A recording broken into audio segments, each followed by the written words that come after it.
Hello, everyone. I am Portia Grigsby, and so happy to be here for our third annual Minds Matter DC event in partnership with Howard University Lewis Stokes Health and Sciences Library for the third time.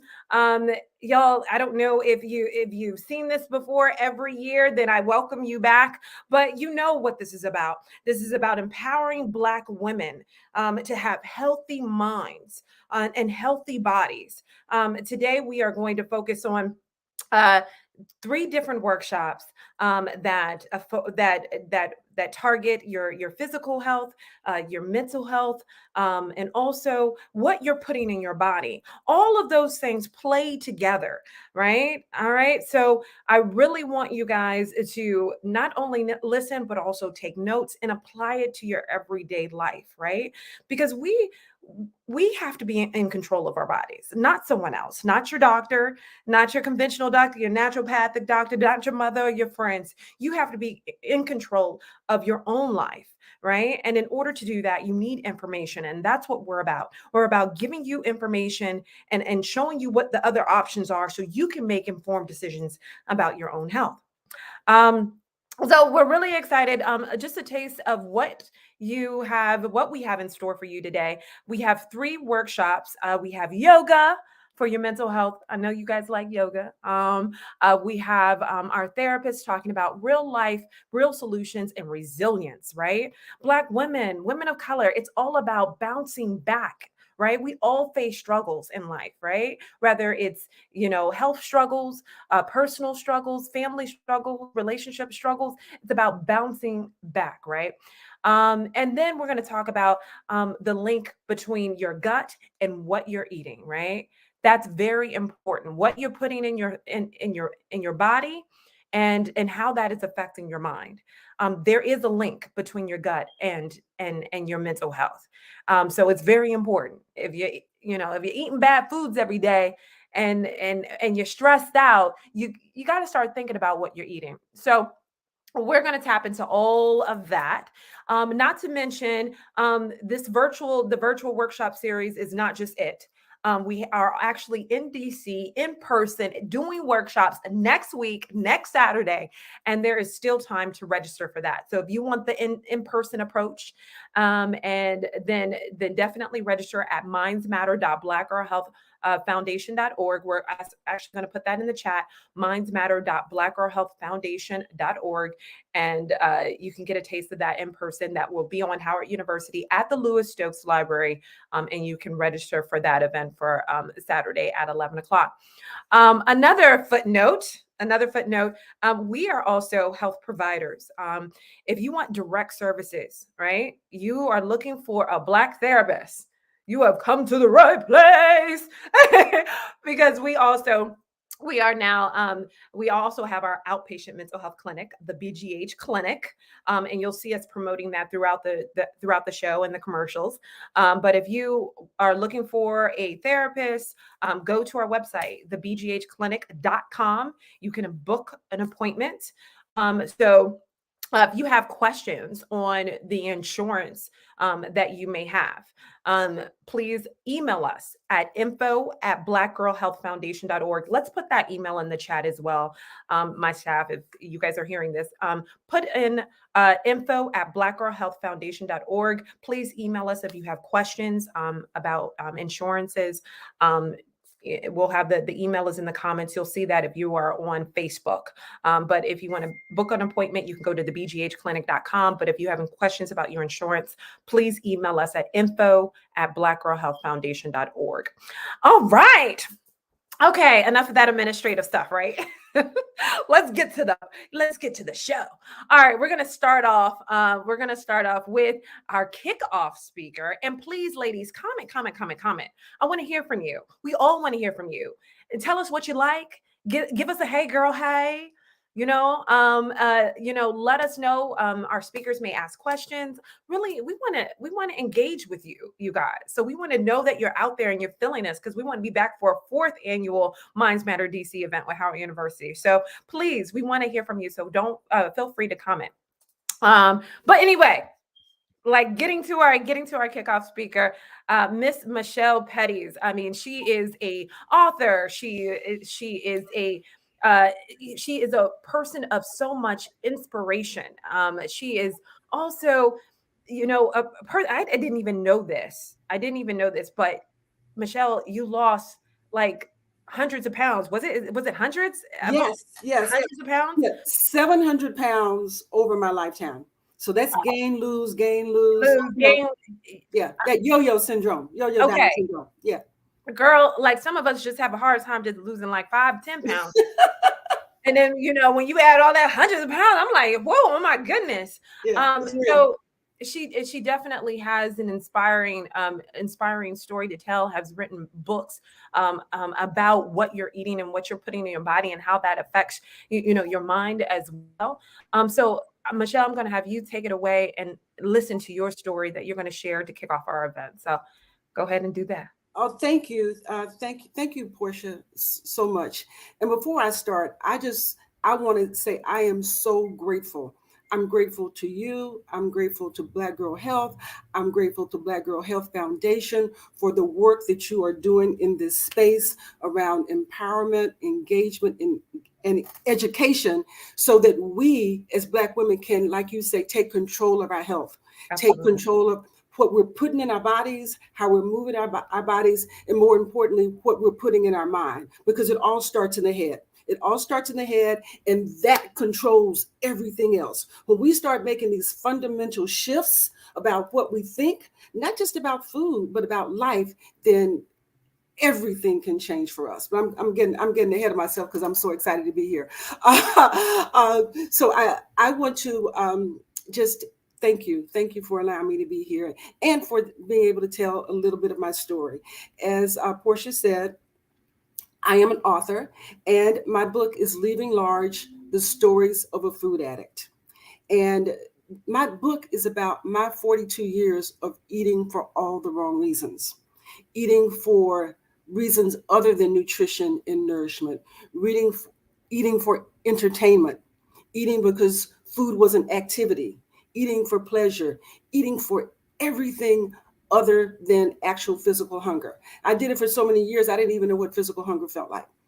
But what I also want to say that's included in that book is my pathway, my pathway to healing, my hope, and my pathway to love for myself, which is inside of all of us, really. I'm also a speaker, right? And I speak extensively about that space between the what and the how. And I say the what and the how because here's the reality. I knew how to lose the weight. I did it for 40 years. I would lose 30, right? I would lose 40 pounds. I would lose 50 pounds, but I would always gain more back. So I didn't know how to keep it off. I didn't know that I was making these misconnections between food and culture, between food and family, between food and entertainment, between food and acceptance, between food and love. So my work now is in that space, how to rewire those connections so that we can live whole, happy, and healthy lives.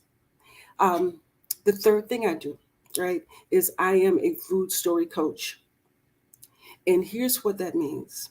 What that means is that we all have these stories that we tell ourselves about what food means.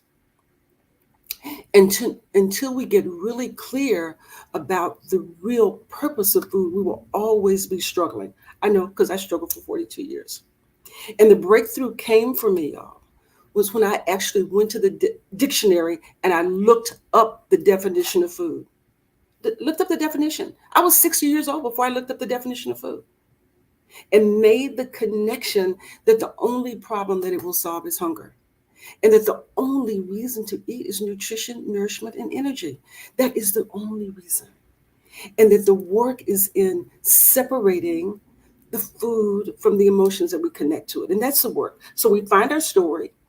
I found my story. I teach others how to find theirs, face it, rewrite it, and replace it. Replace it with a healthy story. So, for those of you who are listening, I'll give you a quick example of what a food story is. Who grew up with clean your plate? I did, right? Clean your plate. Food is money. Food costs money. We don't waste food in this house. And so you feel like that whatever comes in front of you, you have to eat all of it. And it teaches you to ignore what your body is saying in terms of whether or not you're hungry. So you go someplace like, oh, I don't know, Cheesecake Factory, and they serve you a plate of food that is 1,500 calories, 2,000 calories. You want to eat it all because you've got this story in your head that said, I don't want to waste food, right? So we have to come up with techniques, which is what I did, to recognize those stories and rewrite them and take us to a healthy place. So that's where I am, a speaker, an author, a food story coach, but that wasn't always the case for me. I am a food addict in recovery. I struggled with obesity and emotional overeating for 40 years. And I struggled until I fundamentally changed my thinking and my belief system around food. A fundamental change, brand new thinking. And this brand new thinking is something that we all can create. And here I'm going to tell you how to do it right now, really, really quickly.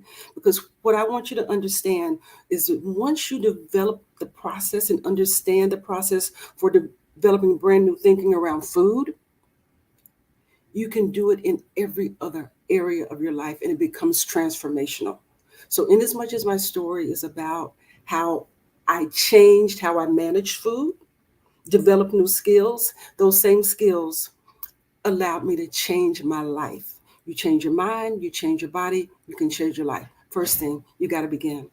You got to begin and believe that it's even possible. You have to know what your end what your end looks like. You got to start off in the direction that you want to go. So you've got to create that. You've got to believe that the end that you see for yourself is even possible. Begin and believe. That's the first thing. Begin and believe. The second thing is reimagine. Reimagine. Reimagine your story. Reinvent yourself. Rise up above your current story. That's the work. Rise up above your current story. The third thing, this is BRA, right? Alignment and accountability. And there are those out there who will say to you, "Oh, the scales doesn't matter. BMI doesn't matter. Don't watch the scales." But at this point, you've got to have some way to monitor your progress. You have to have some system to keep yourself accountable. So here's what I do. I use three things. I use the scale, I use a tape measure, and I use the mirror. All of it. Because sometimes things will show up on the scale, right? That are happening in your environment, that are impacting your body that you aren't even aware of. So I'm not saying live and die by the scale, but I'm saying we have to be accountable on a daily basis about our actions, about what we put in our mouths, what we put in our mind, what we do with our bodies, because it will keep you from waking up a year from now or 2 years from now or 3 years from now and saying, oh my gosh, I gained 20 pounds. When did that happen? You'll never be surprised if you're always monitoring and you're always in alignment. And I call these words the new N word: nutrition and nourishment. Nutrition and nourishment. How about saying, I'm a nutritional eater? How about fundamentally changing what you believe about food and really identifying those things that serve your body and serve how you want to live, how you want to feel, how you want to show up, and eat to that. That's why I say begin.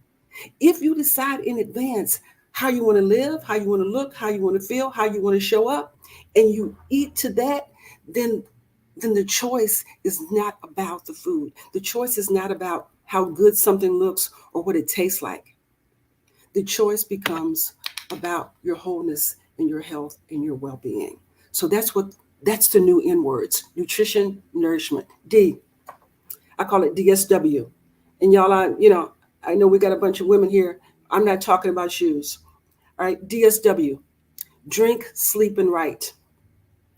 For 40 years, for all the diets that I tried, I would gain the weight back, and I would lose the weight, I would gain it back, because I never drank the water, I never got the sleep, and I never did the writing. And when I learned to do those things that I thought were not important, things shifted. And that's how it is in life. We have these little things that we think are not important, but they are. And once you start doing the little things, what does Mother Teresa says? Do small things with great love. Once you start doing those little things, you will see big changes and big shifts. So drinking the water, that flushes the toxins out of your body. Getting the sleep, that's when you heal your body. And but what do the doctors say? What do you know? If you run down, if you're tired, if you're sick, get some rest, get some sleep, because that's where the healing is. And I'm telling you now, food addiction, and the obesity struggles that I had, that's disease. And we need rest. We need rest. We need water. We need all that to help us fight these impulses. So, in the writing, keep a food journal for sure. If you want to keep a diary, do that. But when you start writing for your healing, when you start writing your stories, that's the thing that made the difference for me.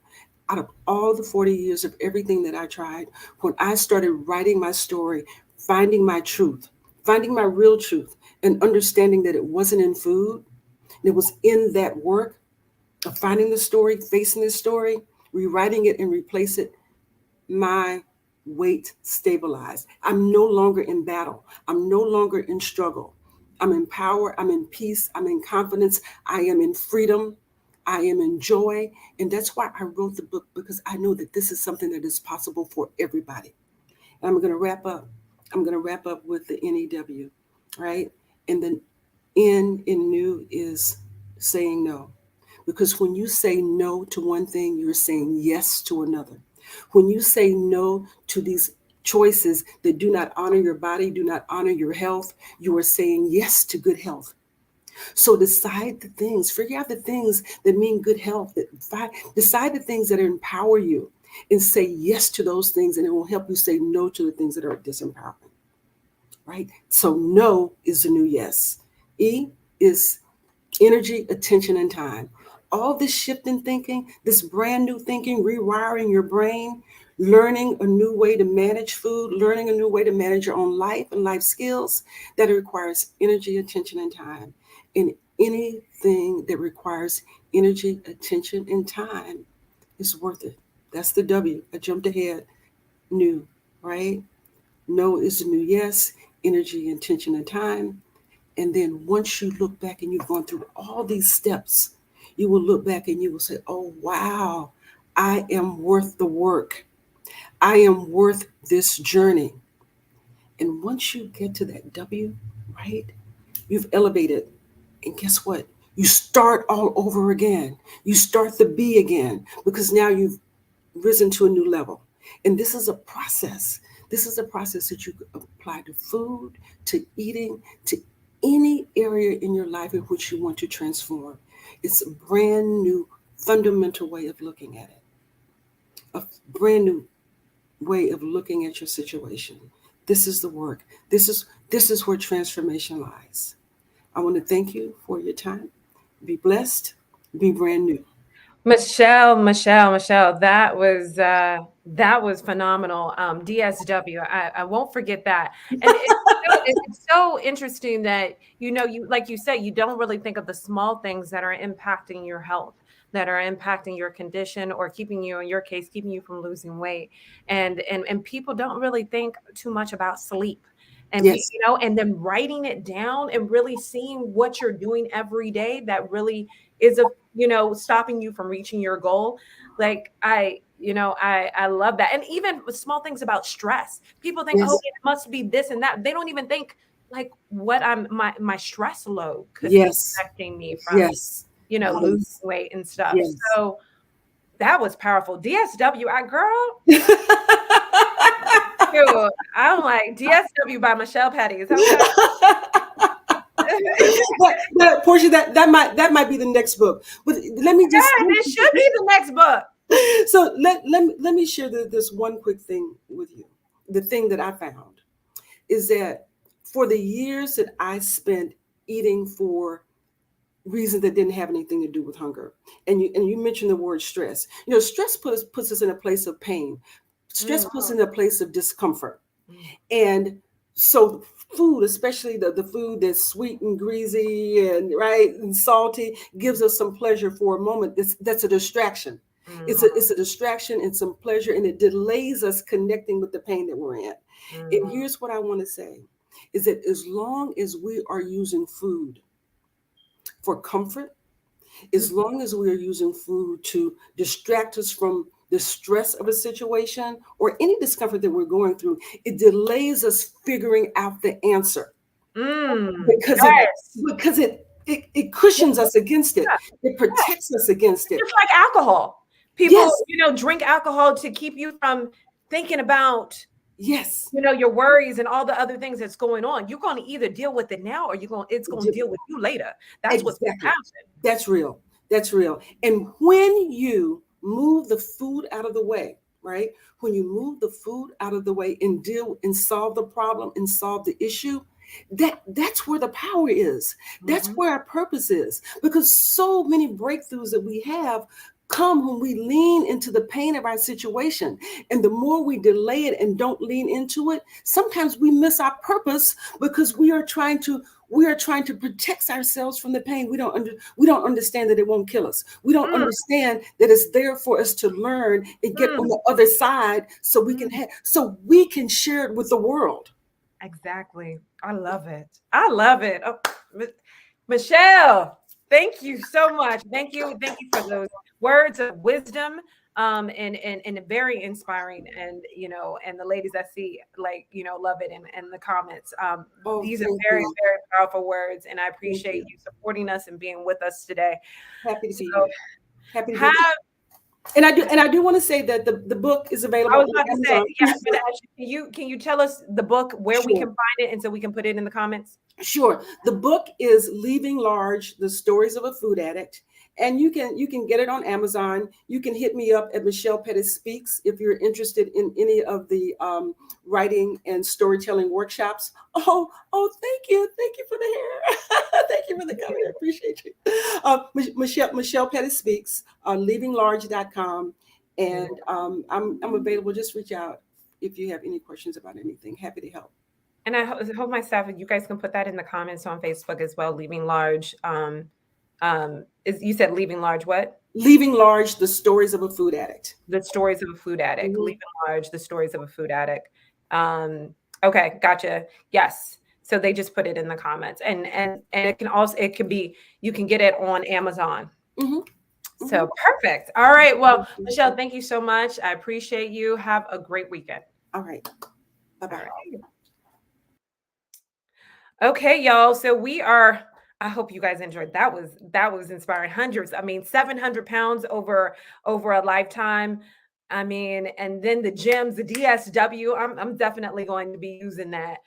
Thinking like, am I getting enough of my drinking, sleeping? And that's what I try to do anyway. But the writing, that's powerful. That's where I really think, answers, the solutions really come to light when you start writing things down, and then you can like, oh, did I do that? I did that. You can go back and see why you're at the place you're at.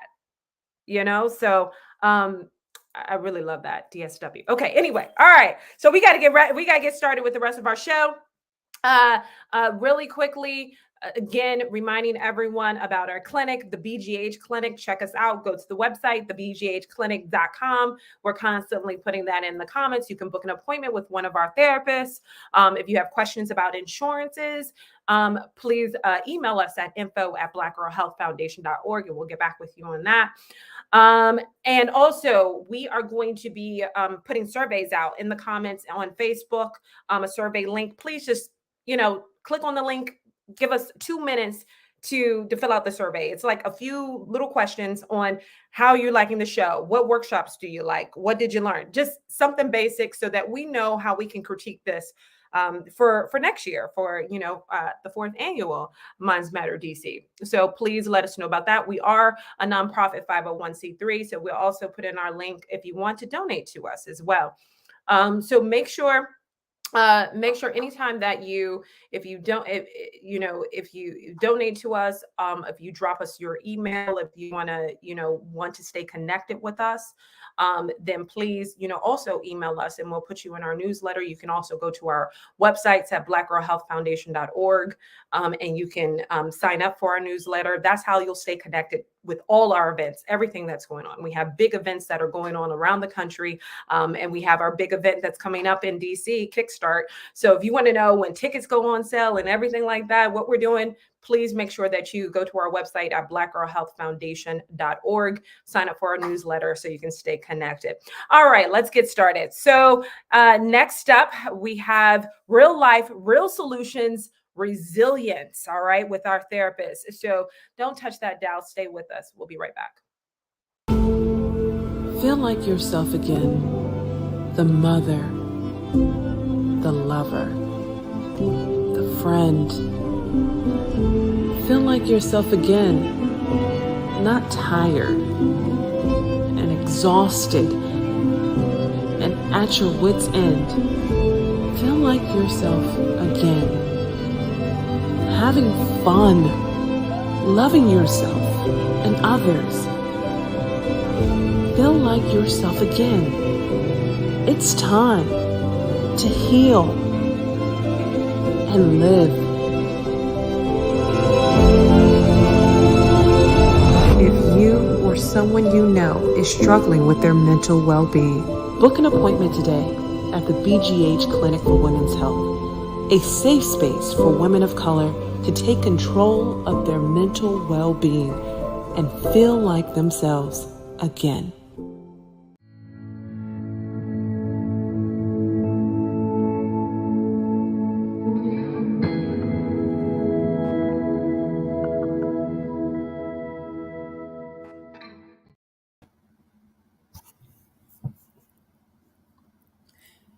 In 2018, June 20th to be exact, I got to work and I just wasn't feeling well. And I couldn't understand what was going on. I told my intern, I'm leaving early for today because something just wasn't right. And to play back on what Michelle just spoke about, food this day couldn't solve the problem, although food usually did solve problems.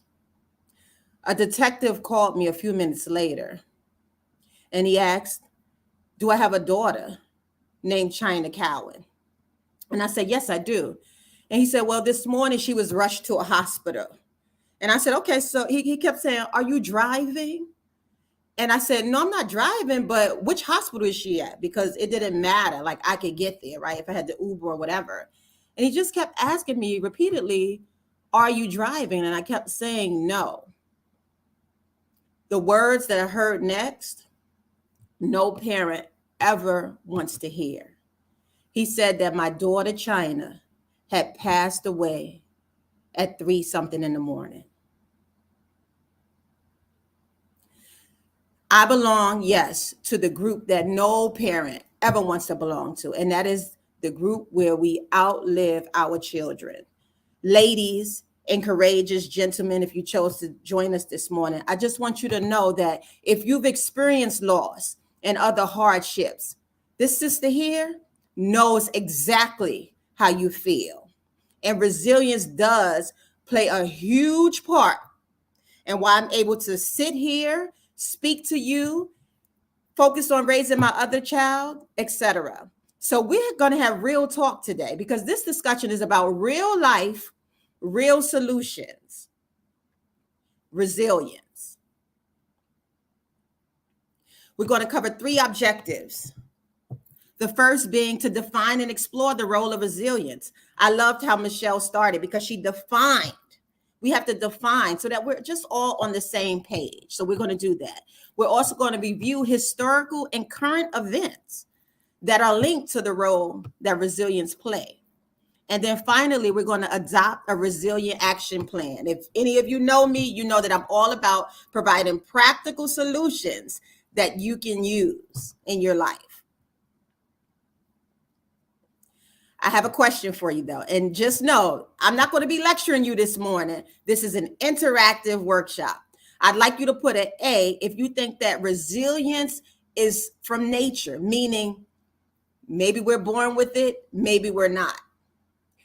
Or B, it comes from nurture, whereas over time we kind of learn resilience. So if you think resilience comes from nature, being born with it or not, put an A in the chat. If you think it's comes from nurture, put in B, where you learn it as you go along. Let's see what we have. Go ahead and insert A or B. Nature for A, B for nurture in the chat. Where do you think resilience stems from?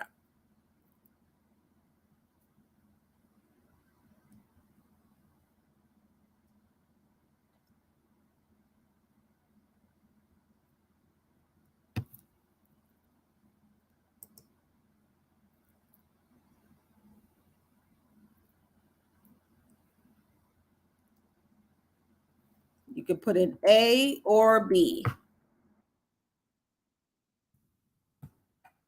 Okay. So there was a Harvard study that indicated that, in fact, resilience comes from both nature and nurture. So if you selected A, you're right. If you selected B, you're right. And I can attest to the fact that absolutely some of this stuff I was made of, and then others, as time went on and experiences happened, even being a mom for the first time, you learn. So nature and nurture is the answer. Yes. All right. So let's look at this definition of resilience. And if you don't know, there is an association of Black psychologists.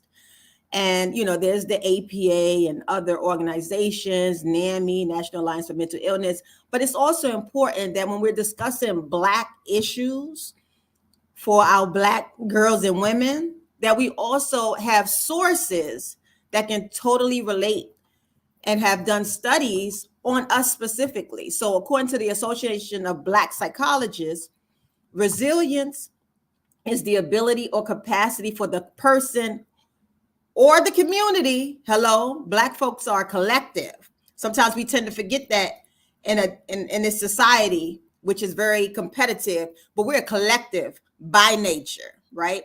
So this definition is saying the ability or capacity for the person or community to overcome or bounce back after exposure to trauma, including being able to access resources, ladies, and be supported by one's community and or environment. Huge. We're able to tap in. A lot of times, the most resilient people are the most resourceful people. But listen, it's also caused by such things as death, extreme challenges, life challenges. You know, sometimes we fight, we struggle. I remember, you know, one time before I bought my first home, trying to stay in this apartment community. And it was like, no, you make too much money. You got to go. You got to go. And I just was like refusing to leave. And the whole time, it was just like one of the most challenging things because I had to make a really tough decision. But really, God was just trying to help me to elevate to a whole other level. So I want you to look at challenges like that as well, that it's not always negative. It just causes us to grow, causes us to stretch outside of our comfort zone. Trauma. Let's get real. A lot of racial trauma, and especially with the technology that we have today, we're able to witness. Imagine that street light, that camera that was over on that street when Tyree Nichols got murdered. Imagine that wasn't there. Imagine, because they were covering up the body cam and they had their own narrative, but the camera, thanks to technology, caught it. Okay. So we have a lot of racial trauma just in our face. George Floyd, you know, these videos that we're playing over and over and over, right? So trauma doesn't have to be experienced directly. It can be vicarious, such as watching these videos, such as history. You also have any adversity. Some of you may have heard of ACE, which is adverse childhood experiences. Stress of any kind, tragedy, and threats. Now, threats can be real threats or perceived threats to our survival. So this is when resilience really kicks in and when that resilience muscle is truly developed.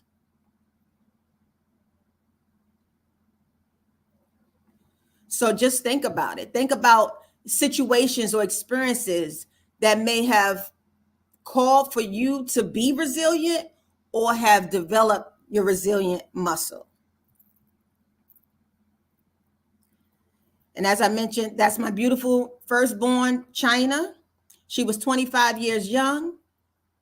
She herself had a daughter, and I'll just say that China was hell of a resilient. I think she might have got a little bit from her mama. China was a homeowner already before 25. Actually, she bought her first home in DC at 24. She was a mother. She had done so many things. She had traveled around the world. She had helped build a business for African women in Ghana, all kinds of things. She was very resilient, and she passed away from lupus. I didn't mention that. After only 11 months of being diagnosed. Ladies, lupus is directly tied to stress. But I'm going to tell you, my girl was a fighter. She really had that resilience in her till the day of her death. And I just want to let you know that it's real. You may have lost loved ones, and I understand. You are not alone.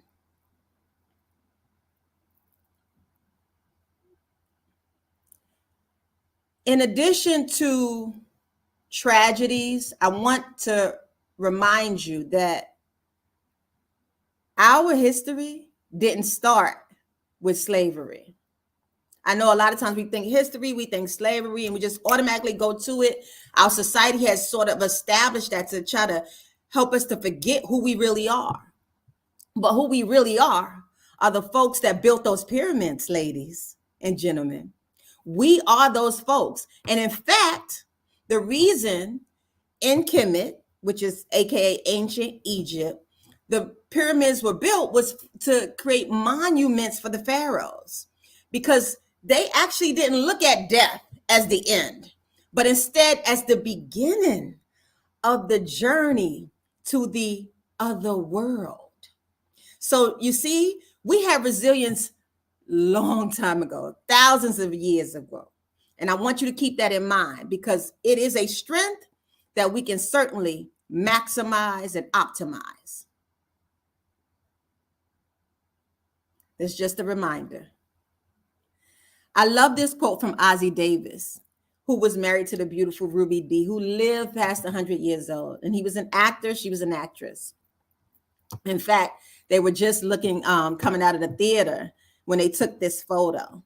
He said, "I find in being Black a thing of beauty, a joy, a strength, a secret cup of gladness."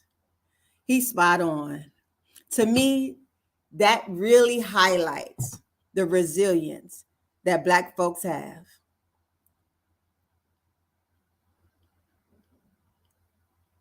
But then we do have the reality, the history of the mid-Atlantic slave trade. That was for hundreds of years, where Black folks were treated as property rather than human beings. And in fact, our very own Constitution stated that we were only 3/5 of a human being. Black men had to witness their wives being assaulted, raped, mistreated, abused. Black women, we had to look at our men being treated less than human, stripped of their name, beaten to a pulp, hung, all kinds of atrocities. You tell me that a people who haven't gone through that much doesn't have resilience? It's impossible.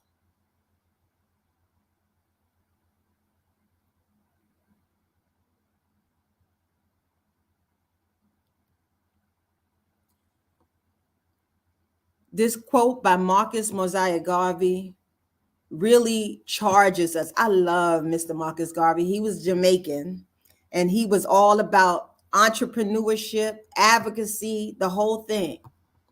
He said, "We are going to emancipate ourselves from mental slavery. For though others may free the body, none but ourselves can free the mind." This is so important because sometimes resilience can have us like operating like a machine, so to speak. But we must, ladies and gentlemen, start from the inside out. Michelle talked about that inner healing, that inner work. We have to do it. And Marcus Garvey knew that to get to true freedom, we have to free ourselves from the mental slavery. If you know of anyone today who's still mentally enslaved, put a yes in the comments. We have people walking around who are still mentally enslaved. And so it is our responsibility to free our own selves mentally first so that we can help to free our children, our community members, our society at large. I love it. I'm glad to hear that you are doing your inner healing. Thank you for sharing that. Yes, Deborah. Yes, Chanel. Furthermore, when you talk about slavery and its impacts, we're still experiencing it. A recent study showed that white households have a net worth that is 13 times higher than Black households. You know, it's interesting because other communities, I know for me, like when I went to Catholic University, I was the only one, right? The only, Les Brown called it the raisin, right? The only one in the room, right? The only Black person. And I have friends. I've never myself been to China, although my daughter's name was China. I have friends who went to China, visited China, lived in China, speak Mandarin. And they say that the first thing that happens is they want to touch our hair. They want to touch our hair. They're so fascinated with our hair. Ladies, in case you didn't recognize, our hair is resilient. It has the ability to bounce back. Y'all remember getting them presses that from that hot comb that would burn us when that grease starting to get hot, or even perms, right? What happens when we go swimming? That baby recoils, right? So even our hair is resilient, and Asian folks recognize that. There's a lot of things stacked against us, a lot of chips, as this image demonstrates, stacked against us, and yet still we're here. See, just ask yourself, am I supposed to be here? Like after all that we've been through, are we really supposed to still be here? We're here. We're here, and we're resilient.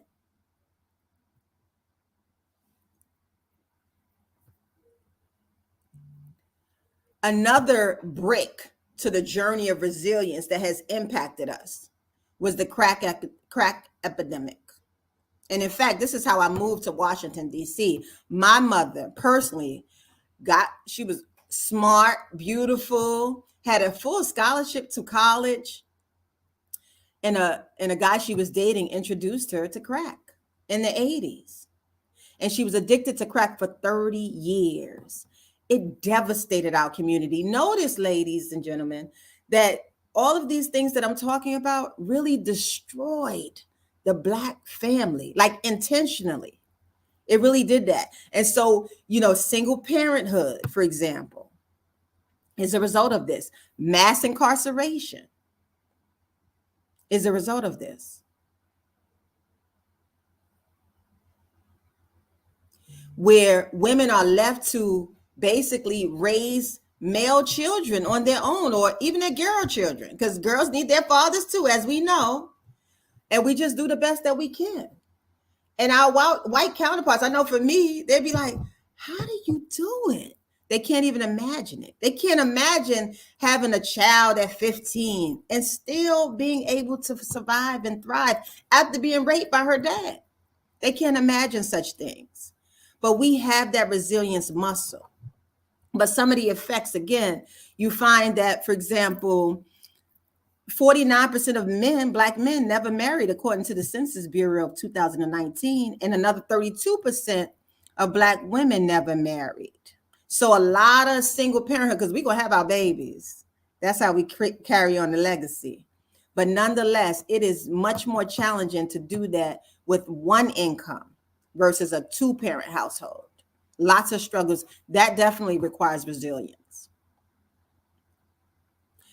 Here's another study that was done in 2006 that basically found that 2/3 of white women were married compared to only 1/3 of Black women, 67% compared to 34%. And that's between the ages of 25 and 54 years old, really the procreation years when we're able to have children. A lot of us are not married. And some of us choose that, but it is definitely requires resilience to kind of be that strong Black woman and hold it down. Society makes us think that, we don't need anyone, right? And then they, look down on us if we do get emotional because we're supposed to be the strong, independent Black woman. But no, we're human beings too.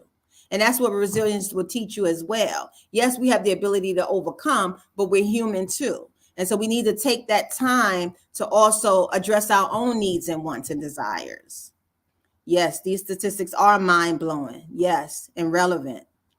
And yes, it's okay not to be married, but the truth is it's much more difficult to do things, even to buy a home, let's say, something very practical. If you have one income versus two, that's a no-brainer in terms of the fact that it's going to be more challenging.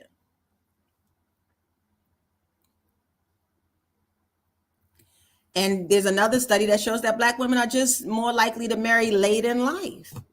I love this picture because, the sister tells it all. If you can relate to this sister, a little frustration there. These brothers it's like, what you doing? Like, right? Sometimes it's just like, it can be so frustrating because you want certain things in life and you want to take it to that next level. And you got some folks, they just want to play around. And so I think her face really tells it all.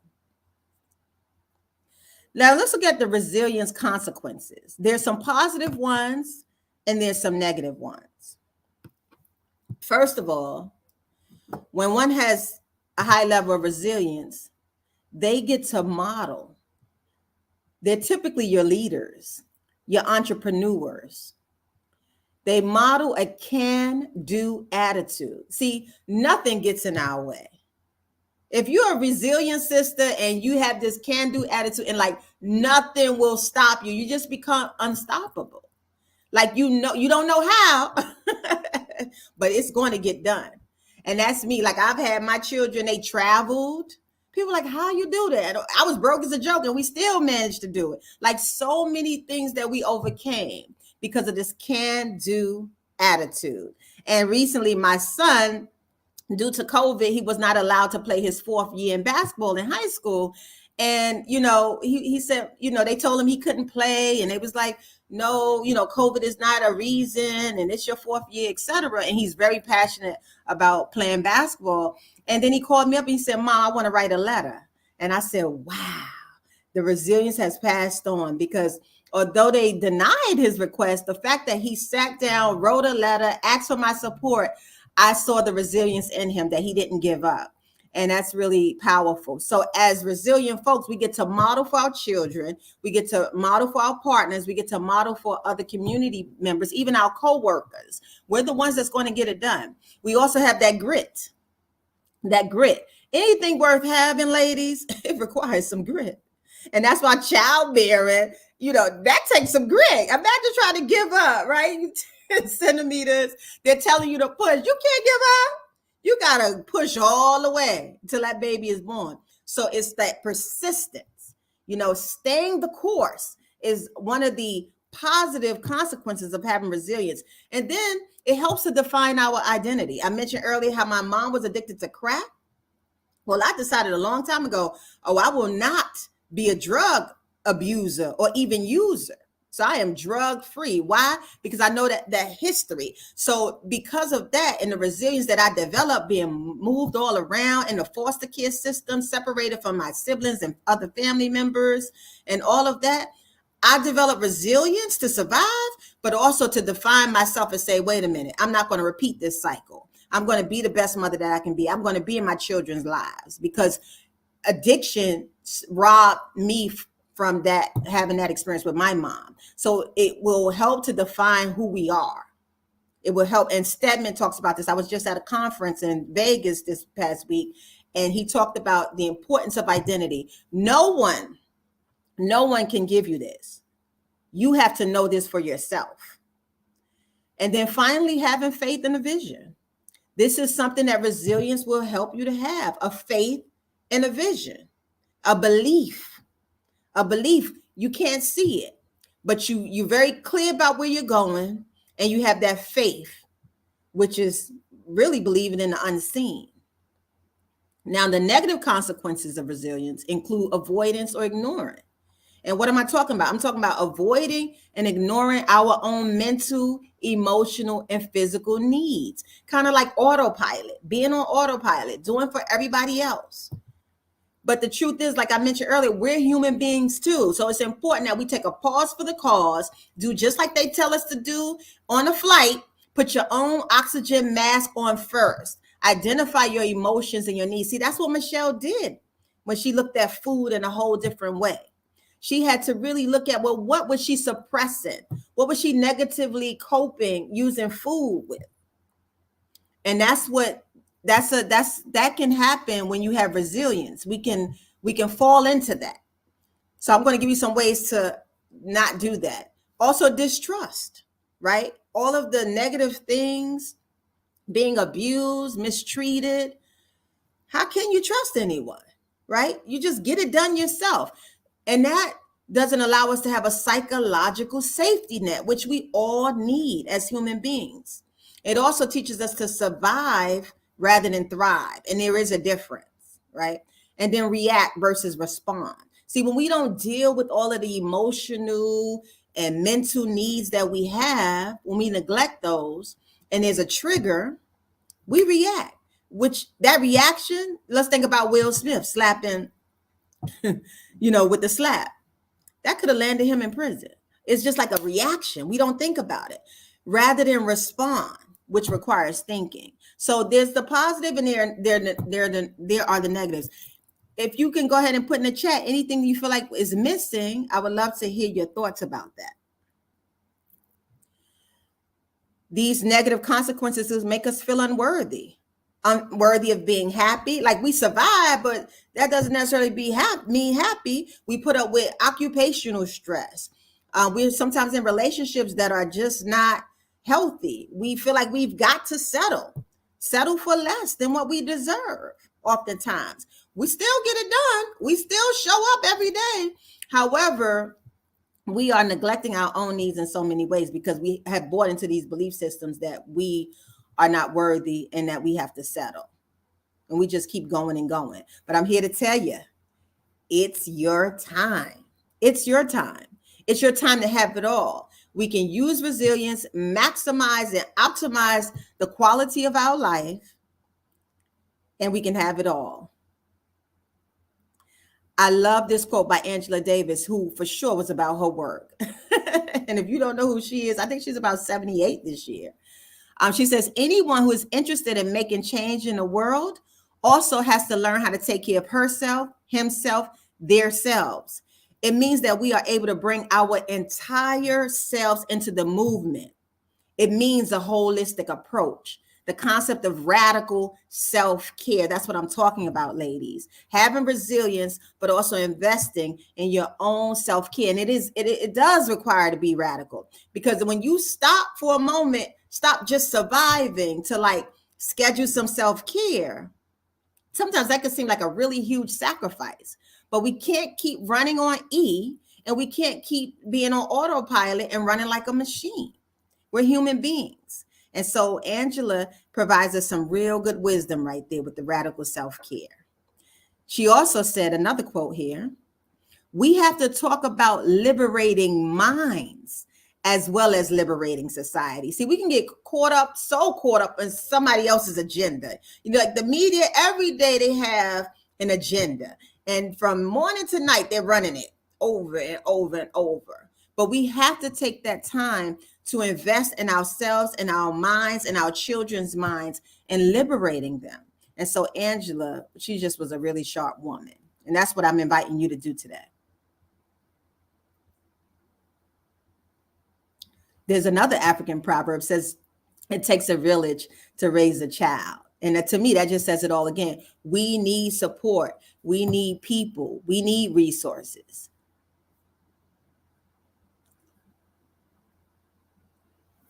So we can do it the hard way. And a lot of us, we've been doing it the hard way for a long time. Or I invite you to take the easy route. We can do it the easy way.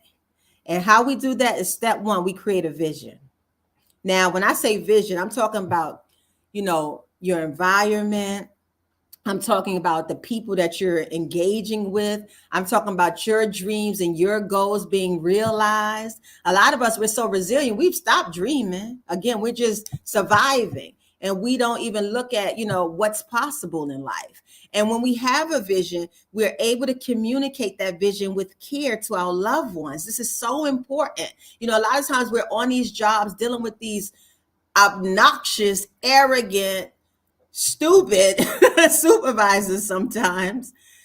And we're waiting for them to tell us who we are and promote us and give us the money we feel we deserve. And that's just never going to happen. But when you have a vision of the financial, of the mental, of the spiritual, of the physical reality that you'd like to have, it all starts there. So that is step one, create your vision. And one way to do that is to have a vision board.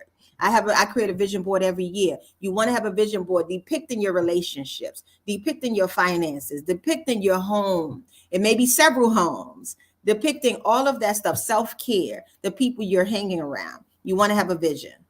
That's step one.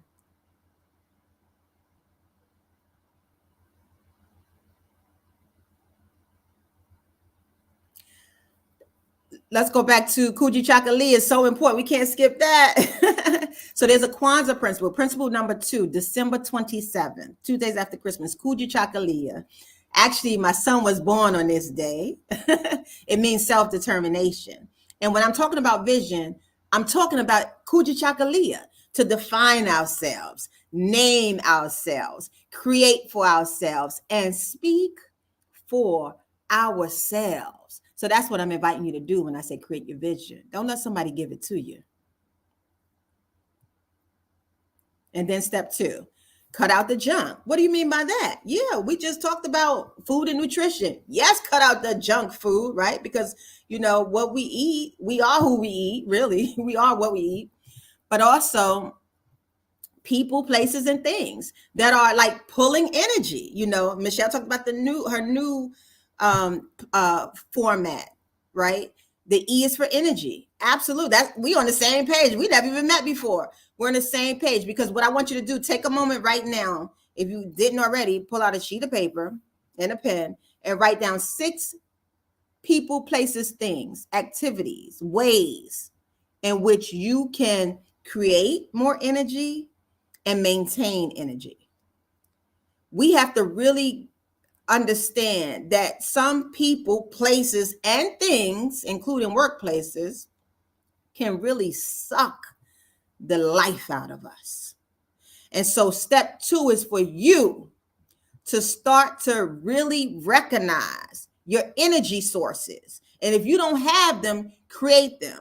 And they can come physically, mentally, spiritually. It can come by the food you eat, your daily morning routine, all of those things. Write down 6 ways in which you can create more energy and maintain that energy. You're going to need it.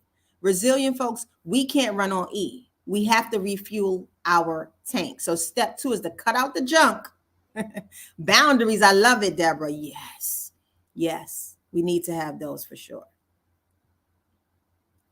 All right. And then step 3 is really about going out and living a happy life, a fulfilling life, just really claiming it. Okay. So you got 1, 2, and 3. Create your vision. Then I want you to cut out the junk and identify 6 energy sources that's going to help you create more energy and maintain that energy.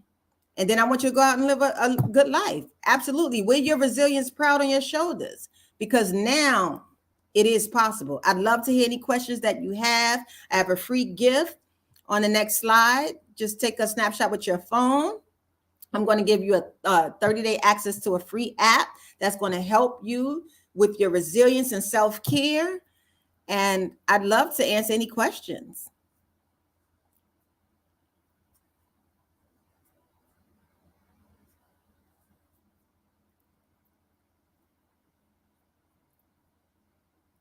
I don't think I see other comments.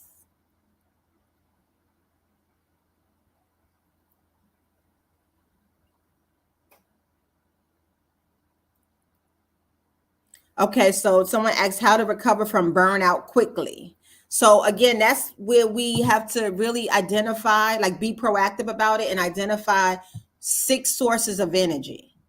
And so what you'll find is that when you identify your sources of energy, like for me, one of my energy sources is meditation every single morning. So any day that I find that's quote unquote too busy, where I skip meditating, it's a different kind of day. It doesn't go as smooth. I may not be as much in balance. So we have to just stop getting up and being on autopilot and really be intentional about our day and about the things that we want. And so when you do that, when you have a morning ritual, a daily routine, which is one of the ways I get my energy, that's going to help to prevent burnout actually. Another piece might be maybe traveling or taking vacations is an energy source for you. So if you are feeling like, your cup is full to the brim, schedule it. Schedule a vacation, schedule time away. It's very important that we do that. The building, ladies, is not going to fall down because of our absence. And if you look at the very top folks, the C-suite folks, and there's a few of us in the C-suite as well, they take time off, don't they? They do. And you be like, how they going to do this? And we got this budget doing it. They take time off. And so we want to make sure that we're doing that as well, refueling our cup. I love that question. Any other questions? Did you find this helpful? I think there's a delay in the comments. Yeah. There may be a delay, but Montrella, that was so powerful. Thank you so much for one, being so open with us and sharing your story with, the loss of your daughter, and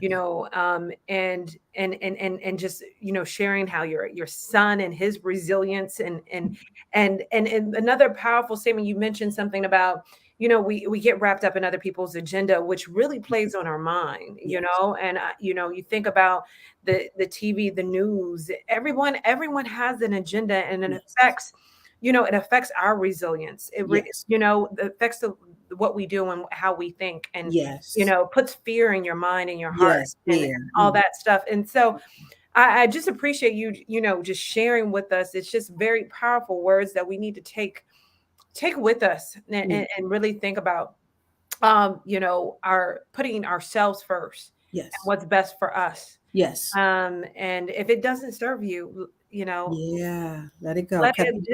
Let it go. Turn off the TV. That's a great one. Cutting the TV off. Yeah, came up with in terms of the 6 sources, but cutting the TV off sometimes. Yeah, we can fast from TV for sure.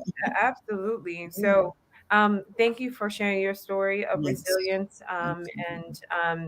And I appreciate you being with us. Montrella is always doing our workshops as a BGH member, and we appreciate you. Yes. You're wonderful. If we can, if people want to find you, I know you do life coaching as well. I know you had your QR code, but is there a website that we can also put in the comments? Yes, Affinity 411. I'll put it in the chat. Affinity411.com.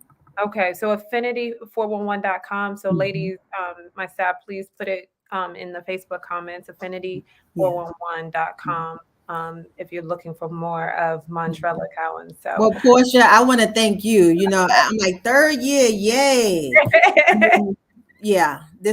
We need this. Our community needs this, not just the DMV. I know you work across the country. And, I just want to thank you for, helping us to build our resilience mentally, physically, and spiritually. And I learned something today that we having another kickoff. Oh, Yes, Jeez. yes, I yes, gotta I yes. gotta secure my ticket on that. I'm Yeah, really yeah, yeah, yeah. excited about that. Hallelujah. Yes, But yes, thank you yes. for the work that you do, Kickstart sister. the exclusive. It's September 9th is what the tentative date is, but you guys will people will start to see promotion and different things like that. So we're getting everything together right now. But Yes. yes, that is the event of the year. Yes. Looking forward to that. Yes. You're welcome, Lynette. Thank you. Thank you all for your listening. And I'll see you on that road with resilience. Yes, Yeah. absolutely. Thank you, Matrala. Have a Thank you. great weekend. Okay, you too. Bye. All right. So please, I hope everyone is enjoying themselves. Just so many gems that are being dropped. Words of wisdom, just with our kickoff speaker and our first workshop. I hope that this is already like, I can't wait for the next one and the next one. So I definitely hope that you guys are learning something. We have a survey. So please, the survey in the comments. If you're watching this on Facebook, you'll see the survey in the comments.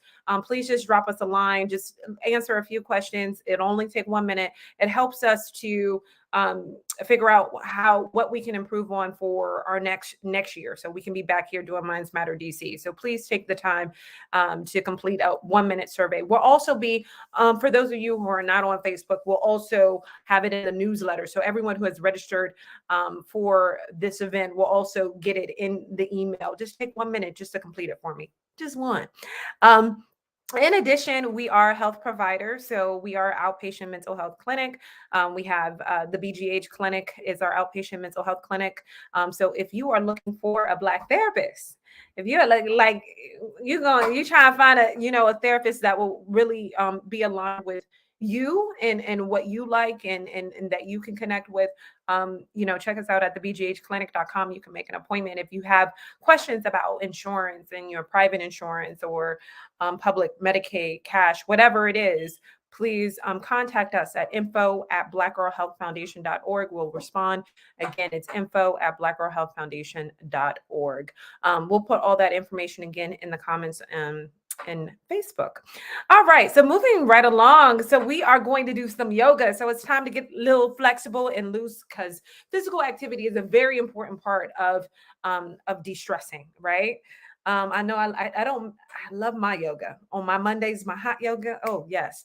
But anyway, so we have yoga next. So stay with us. Don't leave us. We'll be back with yoga right after the break. Feel like yourself again. The mother, the lover, the friend. Feel like yourself again. Not tired and exhausted and at your wit's end. Feel like yourself again. Having fun, loving yourself and others. Feel like yourself again. It's time to heal and live. If you or someone you know is struggling with their mental well-being, book an appointment today at the BGH Clinic for Women's Health, a safe space for women of color to take control of their mental well-being and feel like themselves again.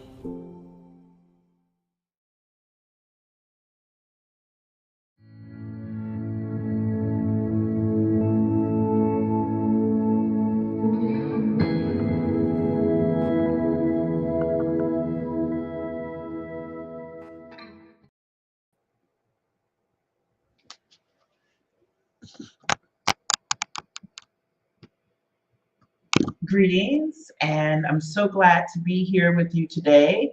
My name is Marcia Banks Harold. I'm a certified yoga therapist and a trauma center facilitator for people dealing with imbalances in life, whether it's something like anxiety or depression. I'm so honored to be here with you today. I wanted to talk to you a little bit about my story, offer a little bit of yoga for you, and really kind of unpack what healing looks like for us as Black women.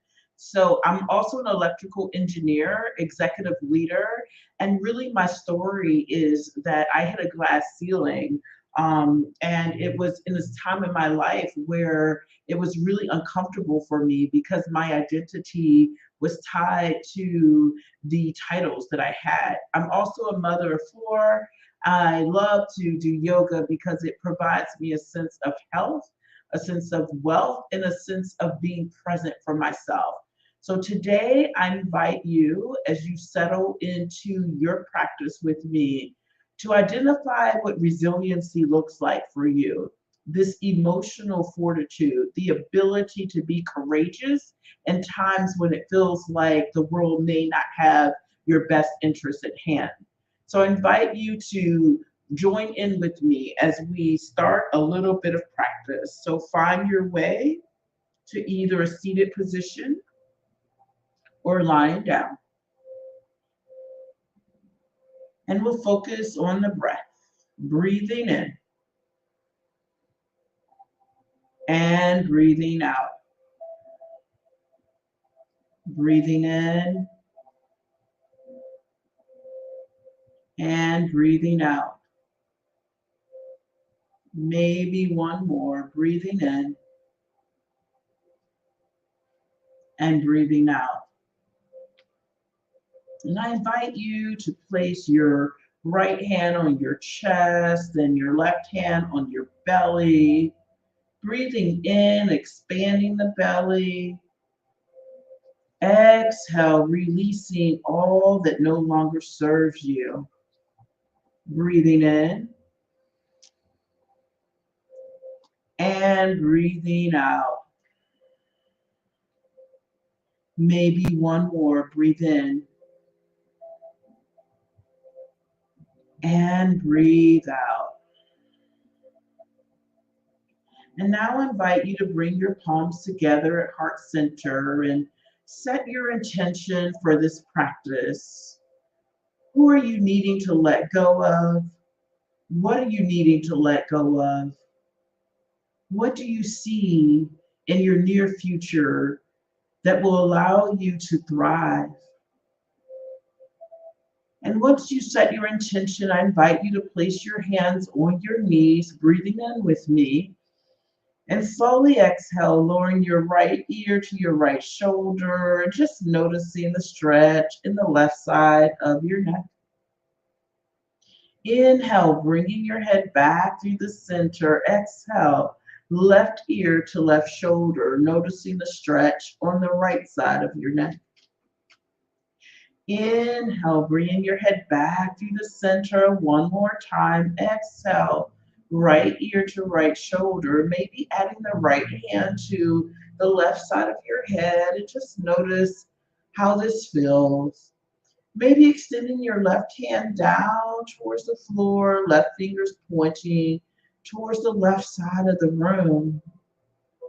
And then return your left hand to your left knee, returning your right hand to your right knee. Inhale your head back through the center and exhale, lowering the left ear to the left shoulder.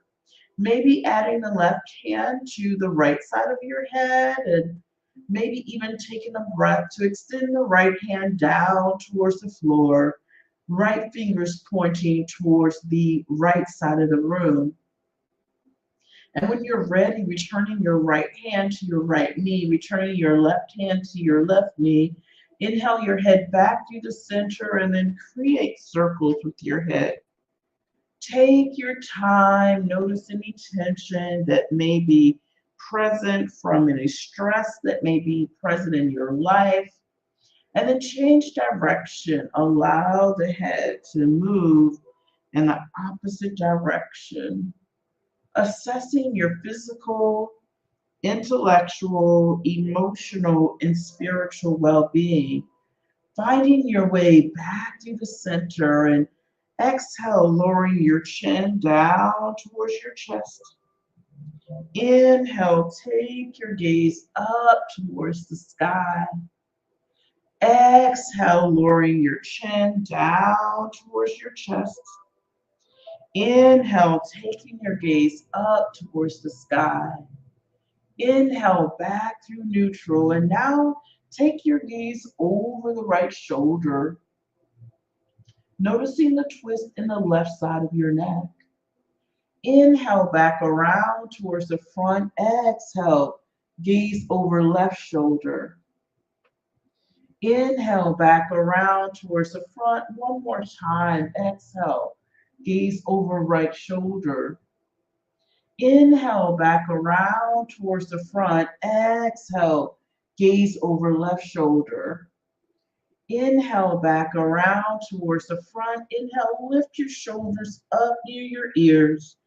Exhale, shoulders down and back. One more, please. Inhale, lift your shoulders up. Exhale, shoulders down. Beautiful. Maybe one more. Inhale, lift your shoulders up. Exhale, shoulders down, and we'll add a twist together.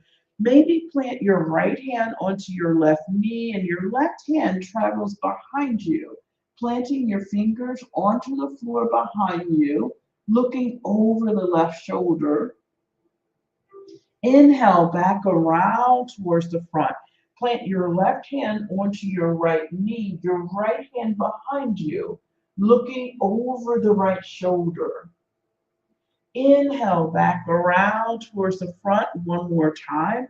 Right hand to left knee, left hand behind you.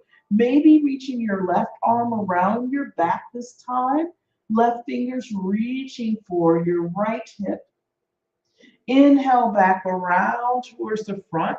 Left hand to right knee, right hand behind you. Reaching the right arm around the back. Right fingers reaching for your left hip. Your gaze over the right shoulder. Inhale back around towards the front. Beautiful. Inhale, float your arms up towards the sky, planting your right hand near your right hip and extend the left arm overhead, opening up to all the possibilities that are available for us. Inhale, float the right arm up. Plant the left palm and extend the right arm overhead. Beautiful. One more time. Inhale, float the left arm up. Plant the right palm and extend the left arm overhead. One more, please. Inhale, float the right arm up. Plant the left palm and extend the right arm overhead. Beautiful. Go ahead and lower your right hand down, and now we'll transition to a little seated cat and cow. I invite you to place your hands onto your knees. Inhale, press your chest forward. Look up towards the sky, unpacking all that's available for you. Exhale, round your spine, gaze towards the core. One more, please. Inhale, press your chest forward, look up. Exhale, round the spine, gaze towards the core. Inhale, back to neutral, and let's extend our right hand forward, right fingers pointing up towards the sky. Use your left fingers to gently pull your right fingers back, opening up the resiliency that's available for each and every one of us. And now extend the left hand forward, planting the right hand on top of the left fingers and gently pulling your left fingers back. And now we'll transition to the next option, extending your right fingers down, using the left fingers to pull the right fingers back. Notice the release in your forearm. Maybe you're sitting at home on your computer a lot, so this really helps with that. And now we'll go to the other side, planting your left fingers down towards the mat and really using the right fingers to pull the left fingers back. Beautiful. And now I invite you to interlace your fingers with me. Press your palms forward. Beautiful. Inhale, lift your arms up and overhead. And on the exhale, lean over towards the right. Inhale, back through the center. Exhale, lean towards the left. Inhale, back through center. Exhale, float your arms down. Beautiful. And now we'll stretch our legs a bit. Remember, this program is called My Body Don't Bend That Way Yoga. So this is for all beings. As we deal with cultivating mental well being for ourselves, having a practice that's accessible is important. So, as you extend your legs out into a V, maybe wide, maybe not so wide, it's all good. I invite you to float your arms up and overhead. Turn towards the left and exhale, fold over the left leg, allowing your nose to travel down towards the left knee. Engage your core. Inhale, lift the upper body. Turn towards the right. Exhale, fold over the right leg and maybe lower your right knee down. Your forehead down towards the right knee. Engage the core. Inhale, lift the upper body. Allow your palms to face forward and exhale, fold through the center and just surrender to where you are in your life. As Michelle and Mantrala pointed out, it's our choice to set rituals for ourselves, to open up our body physically, intellectually, emotionally, and spiritually. On the next inhale, float your arms up towards the sky. Turn towards the left and exhale, fold. Really noticing how you feel in your back, your hamstrings. Engage your core. Inhale, lift the upper body. Turn towards the right. Exhale, fold over the right leg. Beautiful. Inhale, lift the upper body. Palms face forward and exhale, fold through the center. Maybe lowering your elbows down towards the earth and your forehead down. And maybe just stay here for several breaths, remembering that we have all the knowledge, power, and wisdom to deal with whatever shows up in our lives. We have the fortitude to overcome adversity from a courageous perspective. Engage your core. Inhale, lift the upper body. Exhale, float your arms down. As I shared with you, as an engineering executive leader, I hit a glass ceiling, but yoga allowed me to be present, to redefine myself, to reframe myself. So I invite you, as you bring your feet together, holding onto your toes, your ankles, to continue to believe in yourself. Breathe in with me. Exhale, fold forward. When you experience adversity, know that you too have the ability to pivot, to reframe your life, to tap into an emotional place of resiliency. Inhale, lift the upper body. We'll do this together again. Breathe in with me.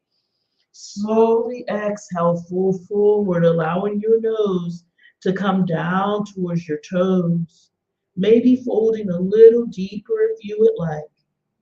Inhale, lift the upper body. Very nice, everyone. Let's extend the right leg towards the right.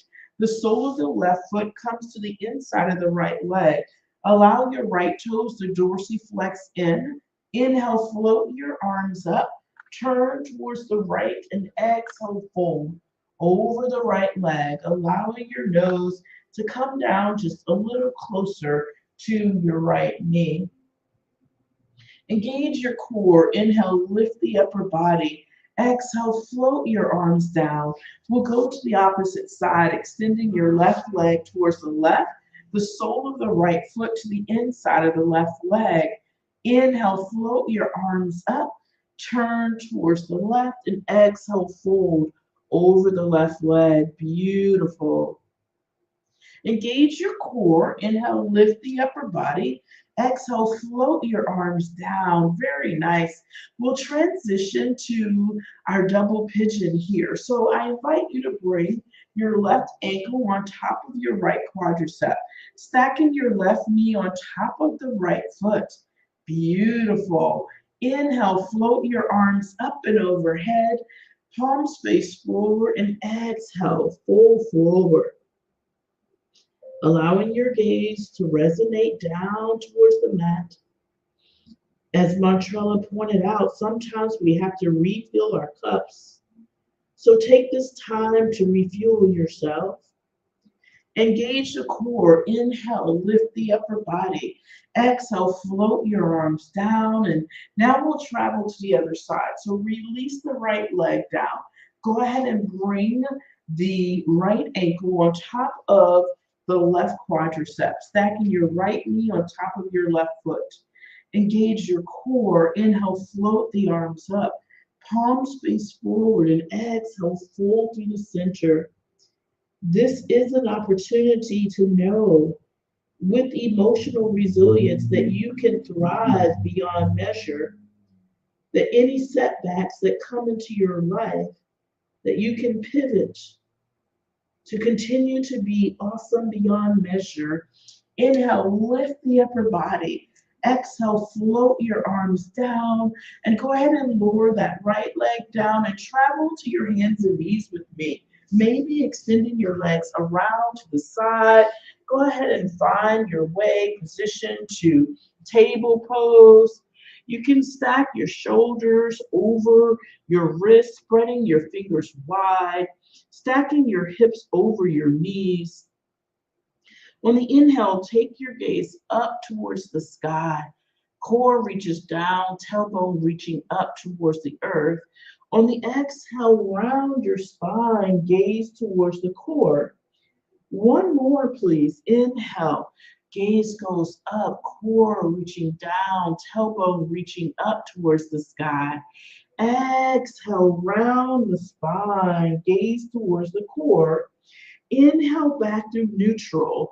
And now I invite you to take your gaze over the right shoulder towards the right hip, creating a C throughout your body. Inhale back around towards the front. Exhale, gaze over left shoulder towards left hip. Inhale back around towards the front one more time. Exhale, gaze over right shoulder towards your right hip. Inhale back around towards the front and exhale, gaze over left shoulder towards left hip. Inhale back around towards the front. Let's explore happy baby or child's pose. You decide. So go ahead and separate your knees. I will explore child's pose here, bringing your big toes together, extending your arms out in front of you and lowering your forehead down towards the mat. And really settle into this form, releasing any tension or trauma that may be present in your mind, in your heart, or even in your soul. Maybe 3 more breaths here, maybe lowering your forehead down a little closer towards the earth, feeling the release in your shoulders, your back. And when you're ready, slowly come back up through table, spreading your fingers wide, stacking your shoulders over your wrist, your hips stack over your knees. And now we'll thread the needle together. On the inhale, I invite you to thread your right arm up towards the sky and then reach the right arm underneath the left as you extend the left arm forward, lowering to your right shoulder, your right cheek, and just rest here, cultivating emotional resilience and fortitude, having the courage to move forward in spite of adversity. Sliding your left hand underneath your left shoulder, and I invite you to reach your right arm back up towards the sky, lowering your right hand down towards the mat. And now explore the opposite side. Inhale, float your left arm up. Exhale, thread left arm underneath of the right, lower to your left shoulder, your left cheek, and extend your right arm out in front of you. Know that you are more than worthy of all the blessings that are available for you. Sliding your right hand back underneath the right shoulder. Inhale, float the left arm up. Exhale, plant the left hand. And we'll explore that child's pose together again. So maybe separating your knees, allow your big toes to come together, press your hips back, and maybe come down to your forearms or even bring your hands overhead and just rest, surrender, Rest is so important to us. 3 more breaths here. And when you're ready, planting your hands, coming back up through table. We'll stretch our hamstrings and quadriceps a little bit together. Go ahead and slide your right hand to the center of your mat and bring your right foot forward. I invite you to stack your right knee over your right ankle and then slide your left knee back and maybe sink down a little lower if you want to come down to your forearms with me. Holding here for 3, 2, 1. Plant your hands with me. Lift back up. Shift your hips back and point your right toes up towards the sky. And now I invite you to plant your left fingers onto your right baby toe and just notice how this feels for you. Beautiful. Plant your left hand, plant your right foot, and bring your right knee back towards the left. And we'll go to the opposite side. So when you're ready, bring your left foot forward. Beautiful. Go ahead and sink your hips forward, sliding your right knee back and sink into this lizard pose. Maybe you want to come down to your forearms, maybe not. 3 more breaths here.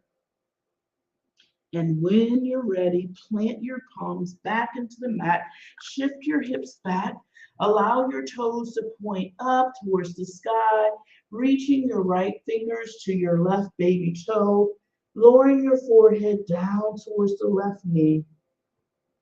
3 more breaths here. Plant your right hand, plant the left foot, bring the left knee back towards the right, and meet me back in table pose. So go ahead and spread your fingers wide. Go ahead and feel each part of your palm connected to the mat. And then press the balls of your feet into the mat. And we'll transition together to our first downward facing dog. On the next exhale, press your hips up into the air into downward facing dog. Go ahead and alternate each knee down towards the earth. And then find stillness in your downward facing dog, lowering your heels down towards the earth. Notice how strong you are and how you're able to rest here. Take your gaze forward, bend your knees, and walk to the top edge of your mat. Allow your forehead to come down towards your knees, and then hold on to opposite elbows. Right hand to left elbow, left hand to right, and sway side to side. This is our rag doll pose. And then find stillness, reaching your hands back down towards the earth. And now lift your feet, slide each hand underneath the bottom of your feet. Let your forehead come down towards your knees. Holding here for 5, 4, 3, 2, 1. Release your hands from underneath your feet. Inhale, halfway lift. Hands come right below your knees. Your back is parallel to the sky. Exhale, reach back down towards the earth. Another opportunity to rest. Beautiful. On the next inhale, sweep your arms out to the side. Float your arms up towards the sky. Bring your palms together. Exhale down through heart center. And then we'll do a little bit of balance work together today. I know that we're talking about emotional resiliency, and this is a balance, allows us to tap into that. So I invite you to come with me on this journey of exploring how our physical body represents how we're feeling emotionally. Planting your left heel into your right leg, maybe slide the left foot up. Beautiful. Find your balance. And then float your arms up and overhead into tree pose. And notice how you feel today, physically, intellectually, emotionally, and spiritually. Bringing your palms together. Exhale down through heart center. Release your left foot by your right. Beautiful. And we'll go to the opposite side. So plant through the left foot. Bring the right heel to the inside of your left leg. That's beautiful. Go ahead and slide the right foot up. Your right knee points towards the right. Find a point that's not moving and float your arms up and overhead in tree pose. Holding here for 5, 4, 3, 2, 1. Palms together. Exhale down through heart center. Release your right foot by your left. And sometimes in life, we need to try something more than one time in order for it to be successful. So let's explore this together again. Planting through the right foot. Let your left heel come to the inside of the right leg. That's it. Go ahead and slide the left foot up. Left knee points towards the left. Float your arms up. Tree pose. Find your strength from the earth.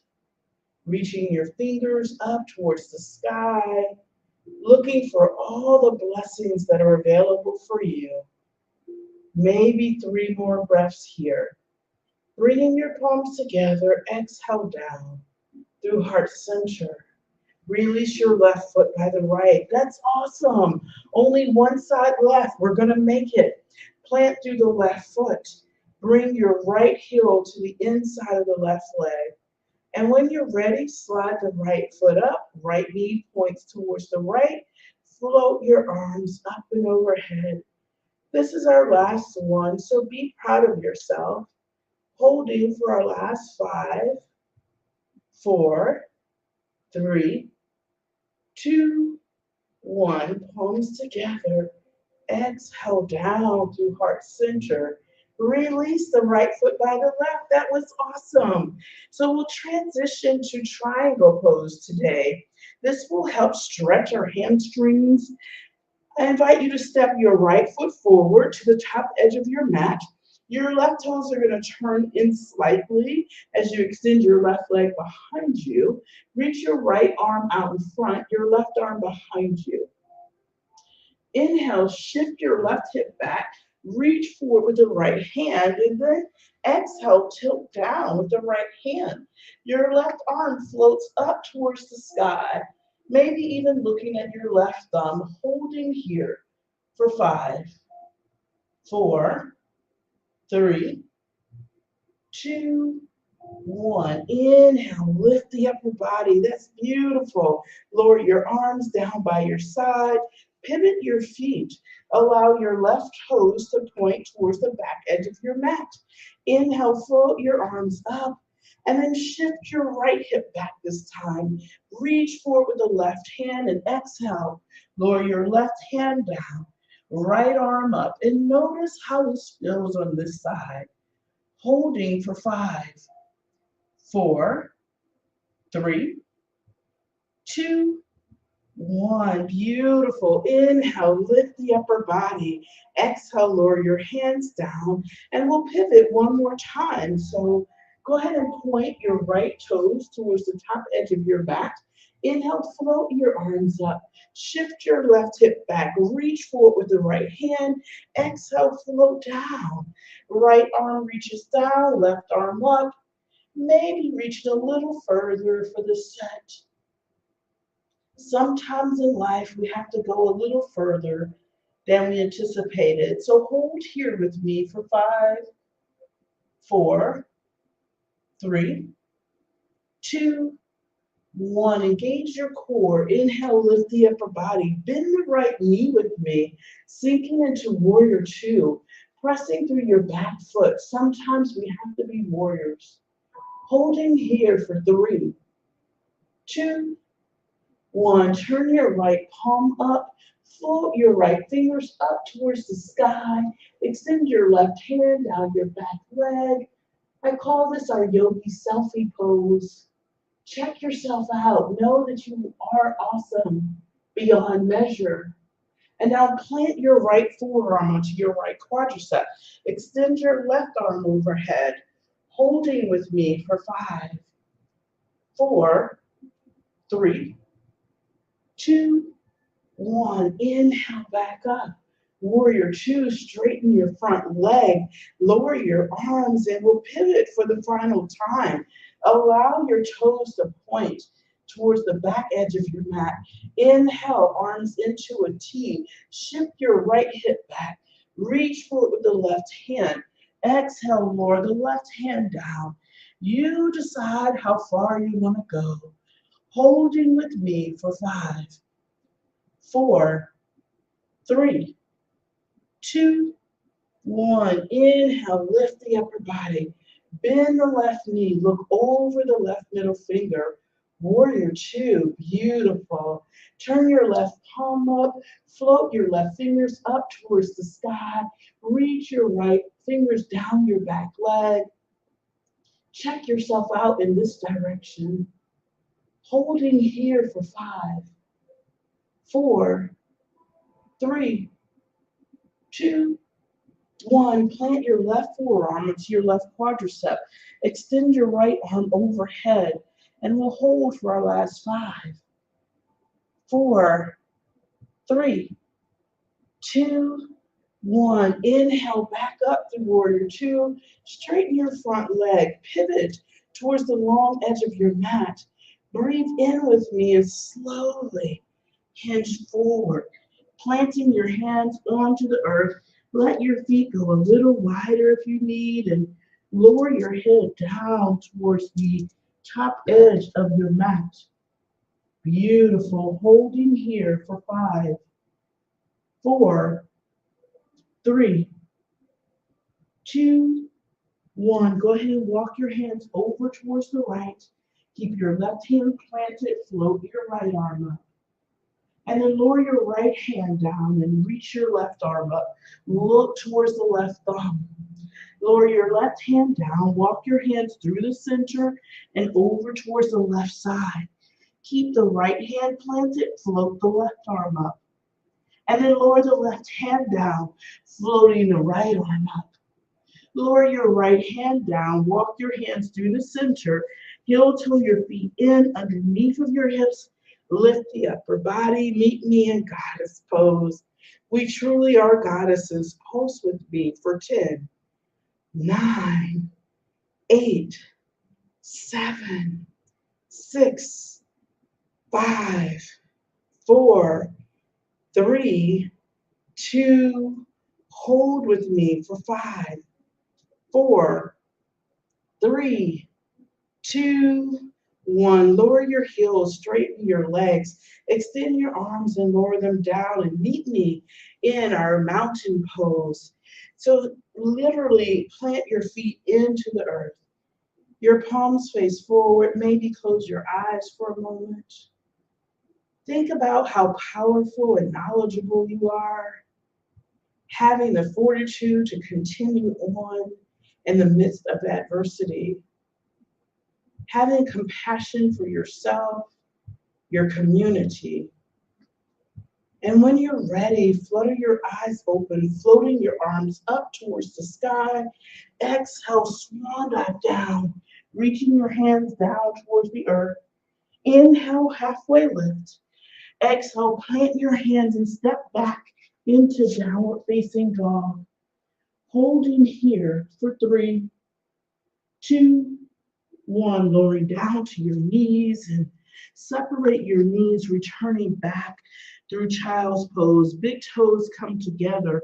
Press your hips back. Lower down towards your arms, your chest, and just surrender. Remembering the value of rest. Remembering that you're more than worthy of all the success that's set aside for you. Remembering that our mental well-being is really based on our ability to seek help, to formulate rituals for ourselves, for our physical, intellectual, emotional, and spiritual well-being. And when you're ready, meet me back onto hands and knees, returning through our cat and cow, maybe tempting your fingers for this set. On the inhale, take your gaze up. Core reaches down, tailbone reaching up towards the sky. Exhale, round the spine, gaze towards the core.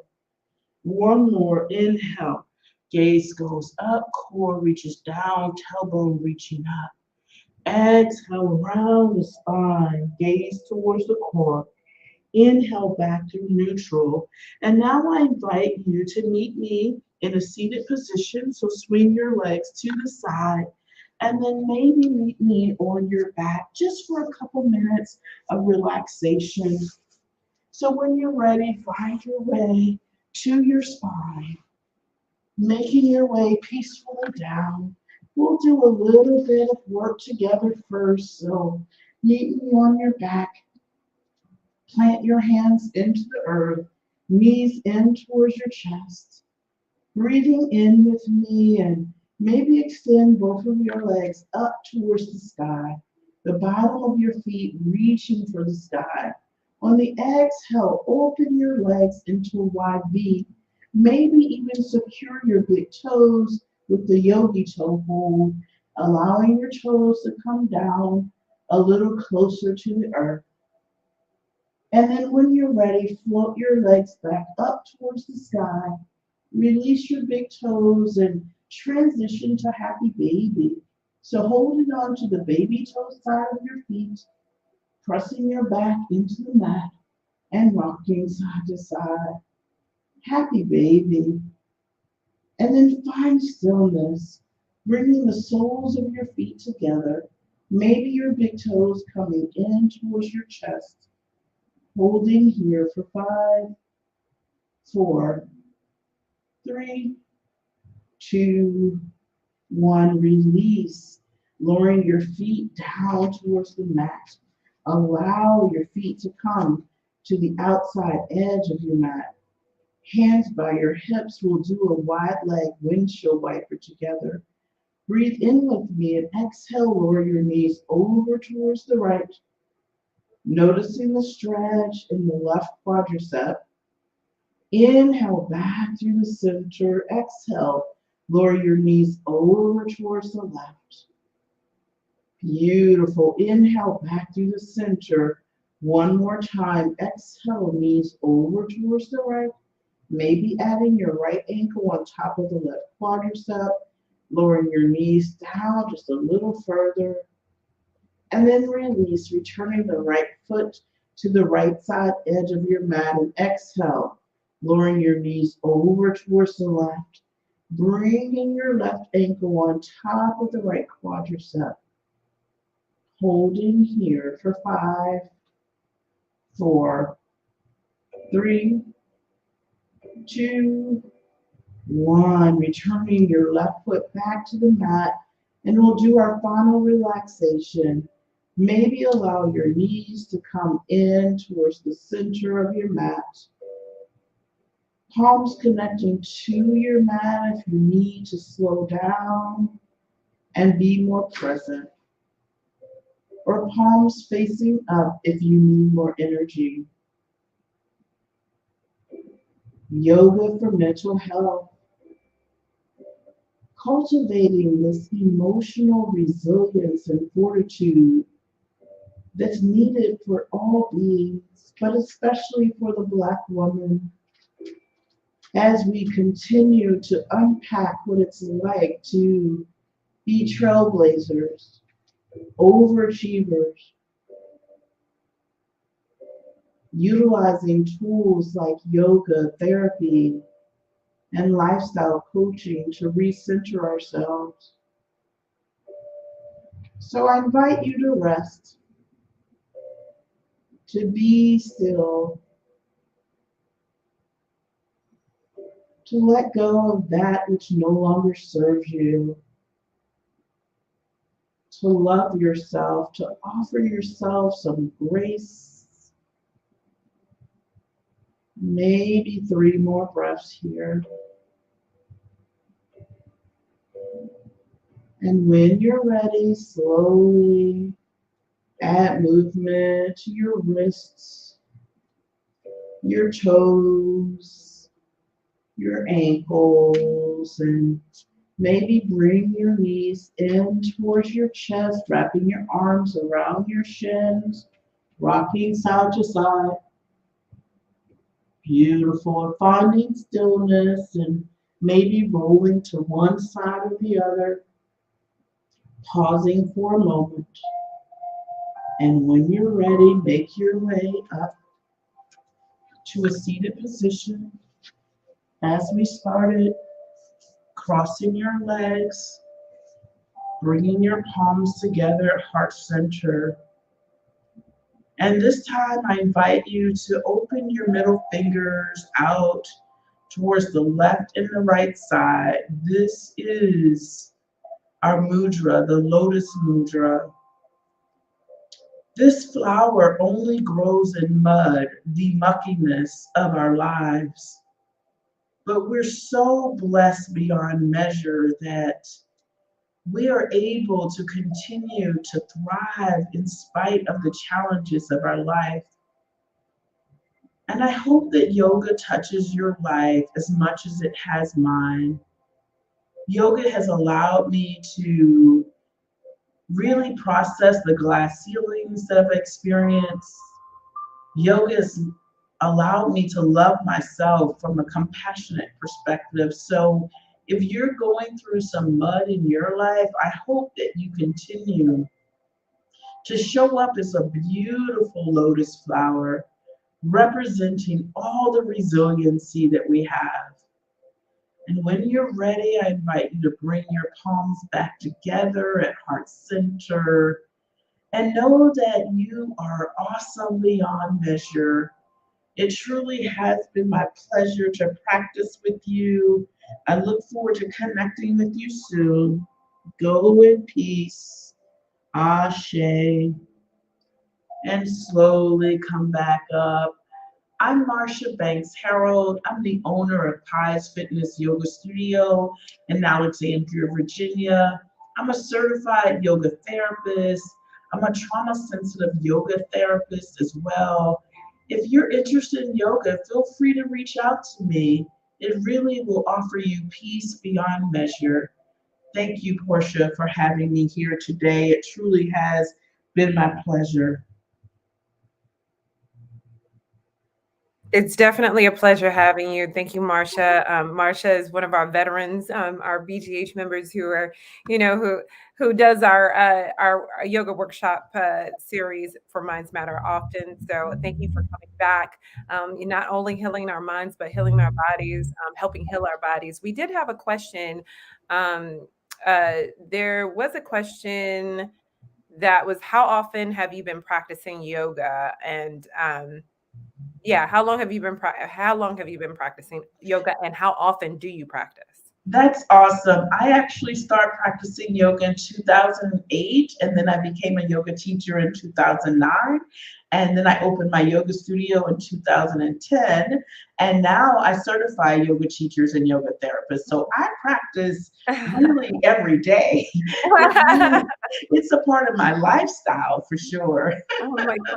That, it's do you so like in terms of when you get if you ever get heated or you ever feel like stressed and just mad, is yoga your go-to like all the time, or how do you channel Yes. that through yoga? Most definitely. That's a great question. Yoga gives us so many different tools like mudras, the one I shared at the end, the lotus flower. I Mhm. also use this Gaian mudra that allows me to focus and concentrate. I practice breathing because when I get upset in the world, which happens, life is not always perfect the way that we idealize it. So for me, the power of the breath is so important. Being able to breathe in and exhale and create space and think about what I'm going to say before I say I know that's right. I know that's right. Thank you so much, Marcia. Thank you for joining us again, and thank you for all your support. Have a great, great, great weekend. You too. Thank you. Have a great one. Absolutely. All right. So we're winding down. I hope you guys had a chance to, flex and kind of relax and loosen up. with yoga. It's always a pleasure having Marcia on the show. So I hope you guys are enjoying everything. Again, please take some time to complete the survey. It's just like a minute, a couple of seconds to answer a couple of questions on how if you're enjoying what you're seeing, if you're learning, if what you would like to see next year. It really helps us in facilitating and organizing our Minds Matter events that we do. Again, the BGH Clinic, if you are looking for a therapist, you want to be a part of the sisterhood by being a patient of ours, please, join our outpatient mental health clinic. And we would love to serve you with one of our therapists. Book an appointment with us. If you're looking for a therapist, you can go to thebghclinic.com. If you have questions about payments, insurances, that sort of thing, please email us at info@blackgirlhealthfoundation.org, because there are some private insurances that we don't take now, but we will be taking in the next month or so. So we can get you on a waiting list, or we can pre-schedule you. So please email us at info@blackgirlhealthfoundation.org. If you have any questions. If not, please go to thebghclinic.com and book your first appointment with us. In addition, we have an app that will soon be dropping right now. We would love for you to join our newsletter, so that you'll be notified whenever that app does drop. You'll be notified of the app launch party. So join our newsletter. Put your email down if you're not already signed up for our newsletter. If you're getting emails from us, then you're signed up. You're signed up for our newsletter. If you're not getting our newsletter, then you're not. So we want to get you signed up and registered. And also, if you like what you're seeing here, there's still time to register for the in-person event. So the in-person Minds Matter DC event is next Saturday at 11 o'clock at Howard University's campus at the Lewis Stokes Library. So there's still time to register. Register now at mindsmatter.blackgirlhealthfoundation.org. All these websites, all the websites, the URLs I'm giving, they're also in the comments if you're seeing this on Facebook. But yes, Minds Matter. Mindsmatter.blackgirlhealthfoundation.org is where you can register. You can register for the in-person event.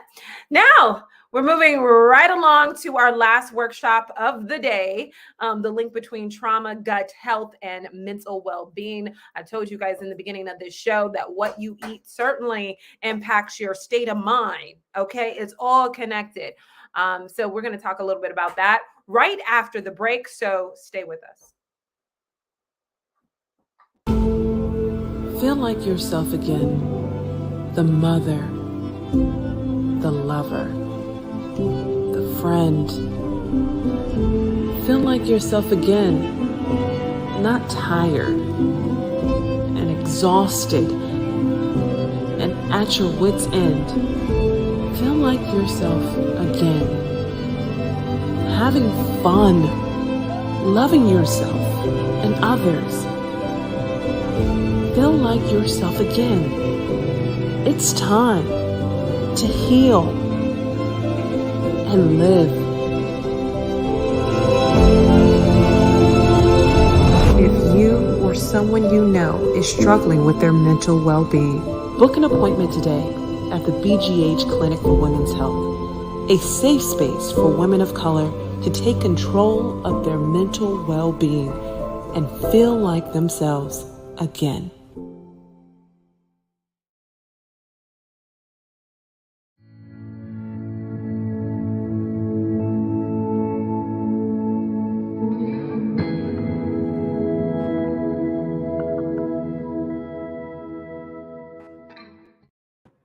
Hi, everyone. Welcome. It is so great to be here. I don't know about you, but I feel so full.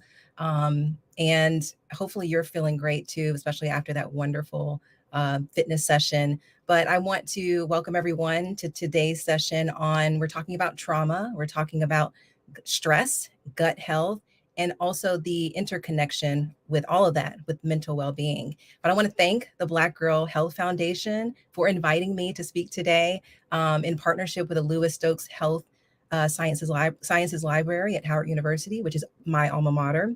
It's really an honor to be here to help kick off your campaign, the Minds Matters mental health event. So thank you so much. I think it's so appropriate that we started out talking about nutrition with Michelle Petty's talking about her journey to wellness and how she was able to transform her life with nutrition. And then here we are again, we're talking about nutrition again. So I want to invite you to engage with me. I know this is the last session of the day and I've got to bring it. And I want this to be interactive. I want you to put information in the chat. Where are you calling in from? Where are you joining from? Next slide. And I want to know what's resonating with you as you are listening to what I'm sharing. And if you have any thoughts about that, I want to hear from you because you have a voice and it needs to be heard, right? So I want to share a little bit about me and my journey because I think that lays the groundwork for what gives me, the foundation for talking about what I'm going to share with you today. I'm a licensed clinical nutritionist. I'm a health coach, and I'm the owner of Bridge Integrative Health and Nutrition. Next slide.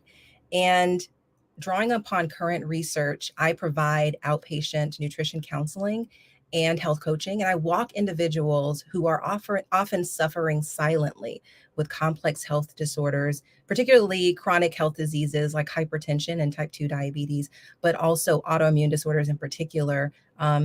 With walking them through a step-by-step process to think more clearly, have more energy, heal their gut, and also experience more freedom in their food choices. As an autoimmune warrior myself, I am passionate about this. I'm passionate about helping clients make peace with their bodies, make peace with food so that they can reach their health goals without feeling deprived or overwhelmed. We know that making changes, healthy changes, can be daunting. So I want to streamline that and make sure you have all the tools and education and information you need to make those changes. Because I believe that healthy eating and healthy lifestyle should be enjoyable. It should feel nourishing and not restrictive or intimidating. So I invite you on that journey.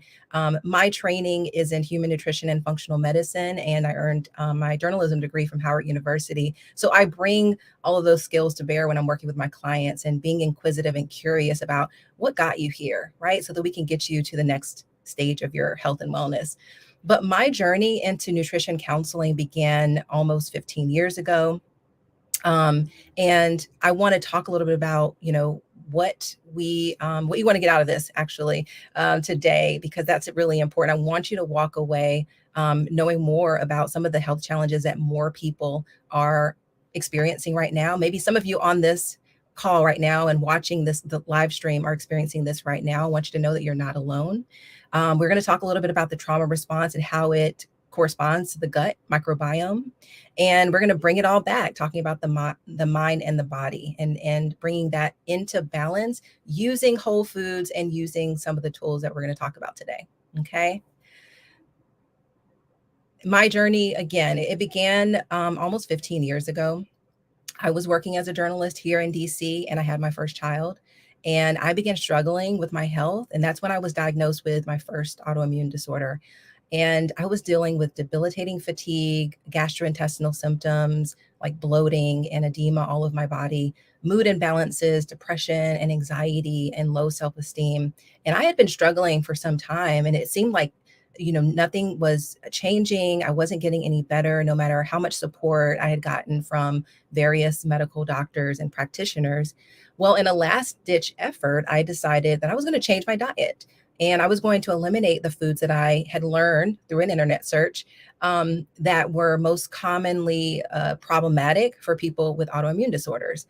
And at the time, I had no idea that that experience would eventually lead me to taking up this profession, but it did, and that's what brings me here today. Like many of my clients, after trying out different diets and treatments, I finally found something that worked for me and that actually improved my health.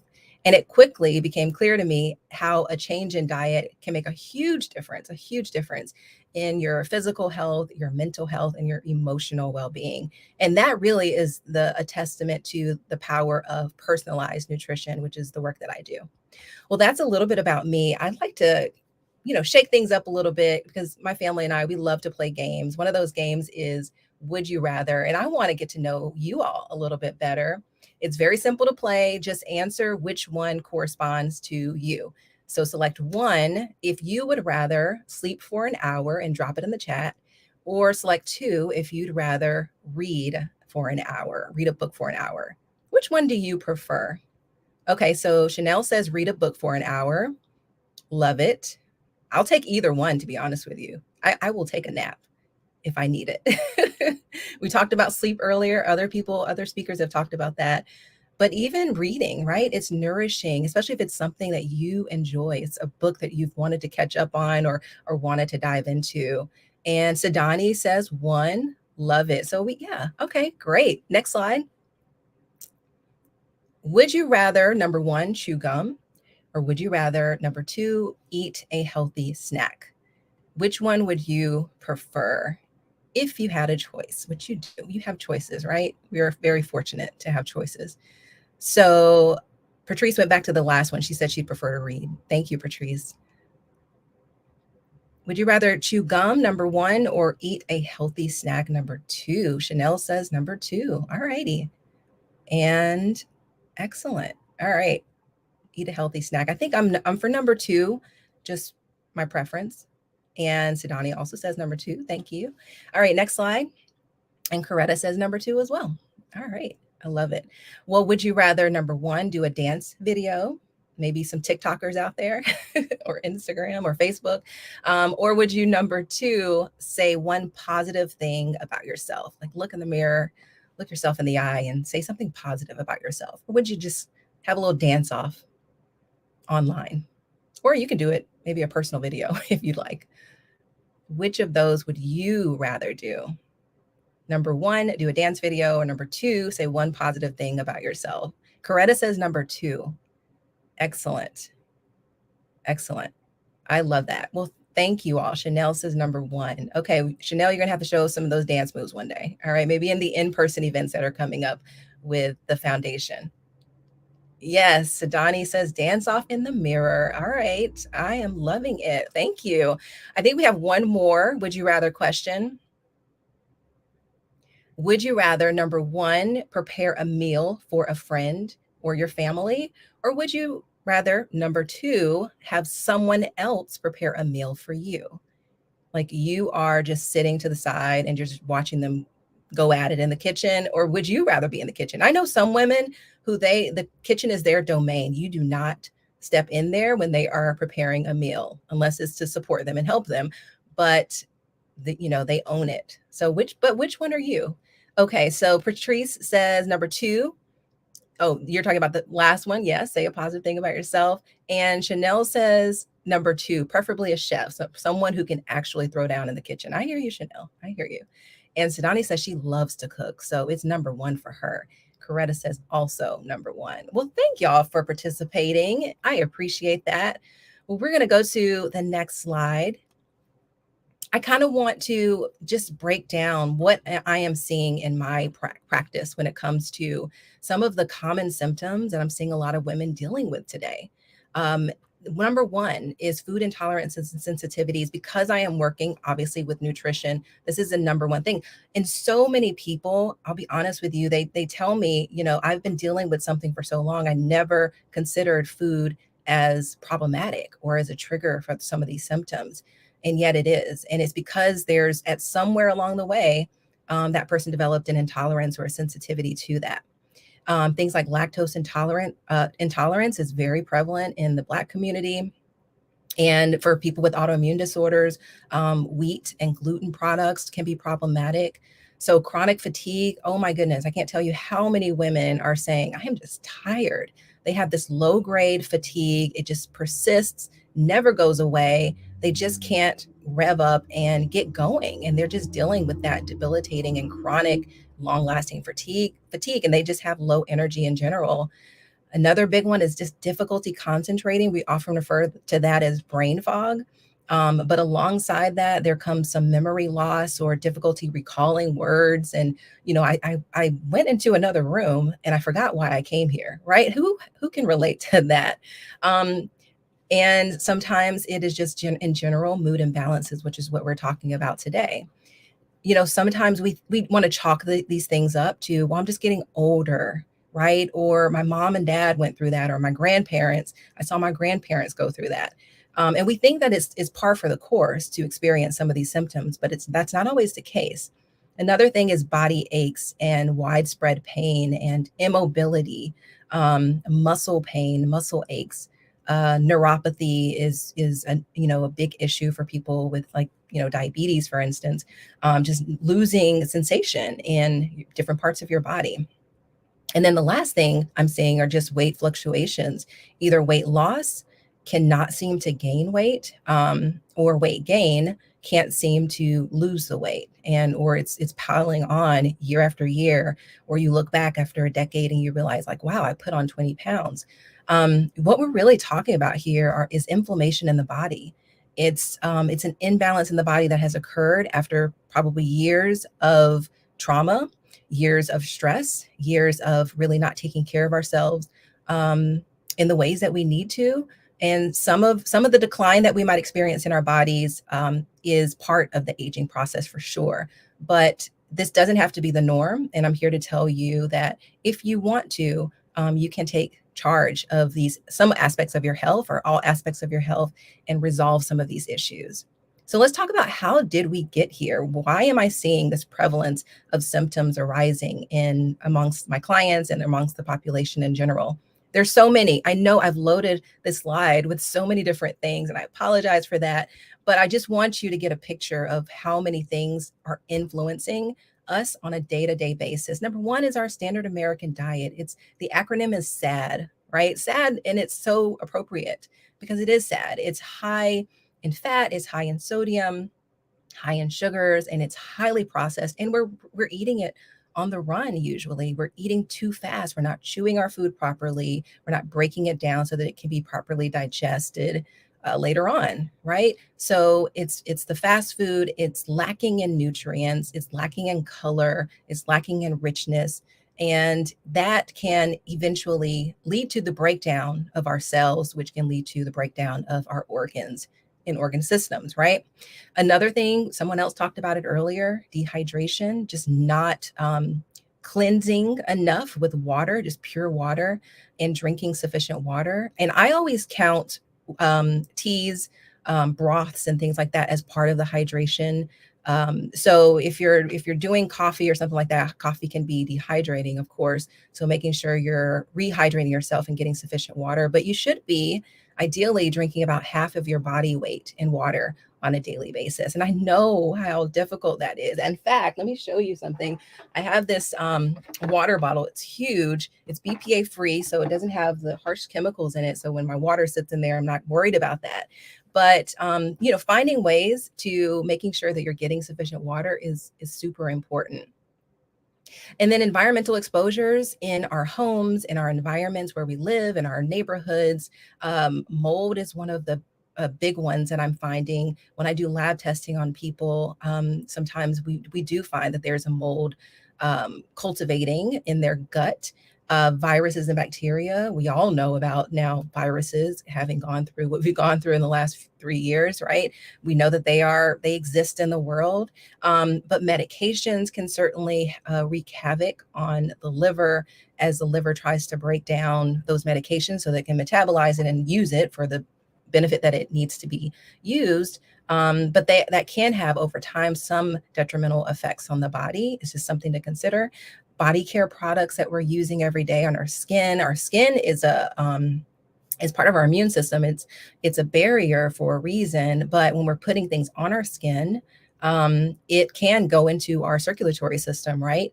So that's one thing why we need to consider what type of products we're using.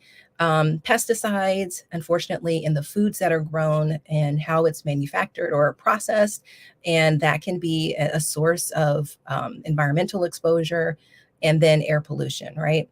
And then physical, I think so great that we were able to incorporate some physical movement today in this event, because I think it's so important. And so few of us just aren't getting enough movement in our day, joyful movement, as I like to call it, doing something that you enjoy. I talked about dancing earlier. Maybe it's a dance class on a regular basis. Maybe it's going to the gym and, figuring out which machine you're going to stick to and just committing to it. Or maybe it's, stretching, or there's so many options, right? Swimming, etc.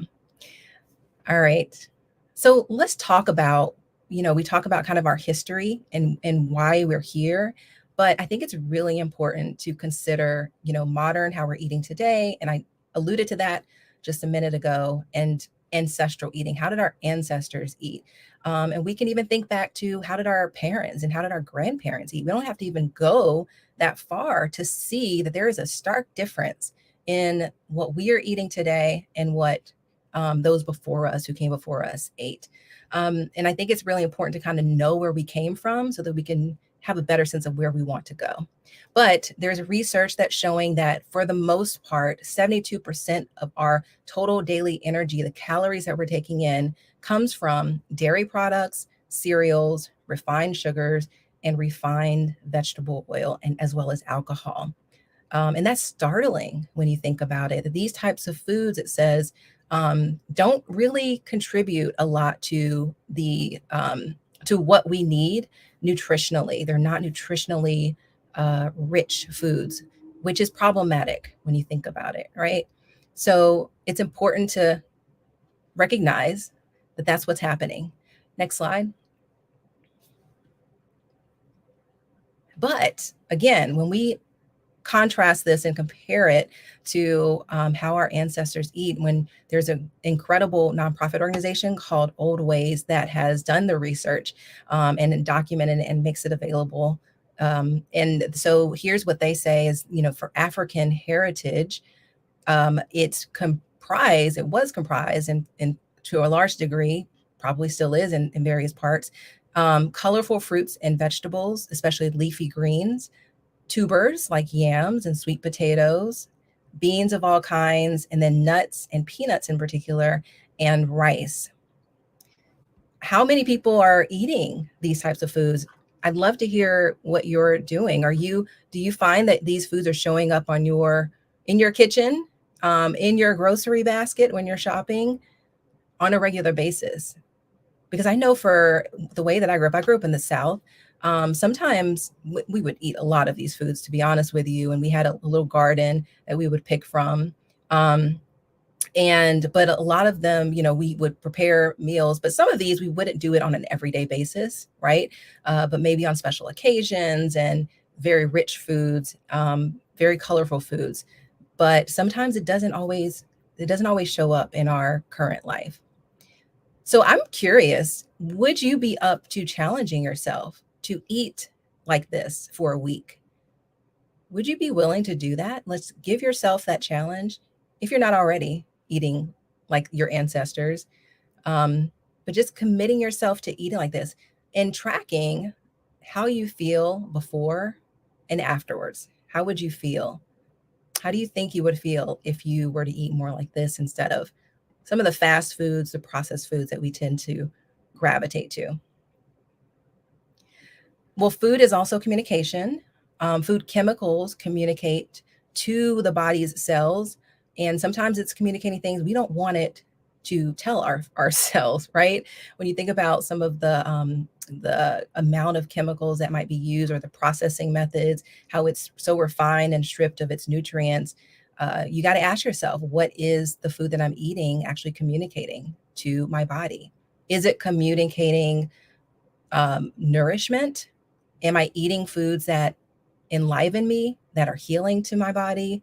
Or am I eating foods that destroying my cells and destroying my organs and destroying and bringing me down, right? And we're going to talk a little bit about more with the mental health side of this, but ask yourself, what does this food communicate to my body?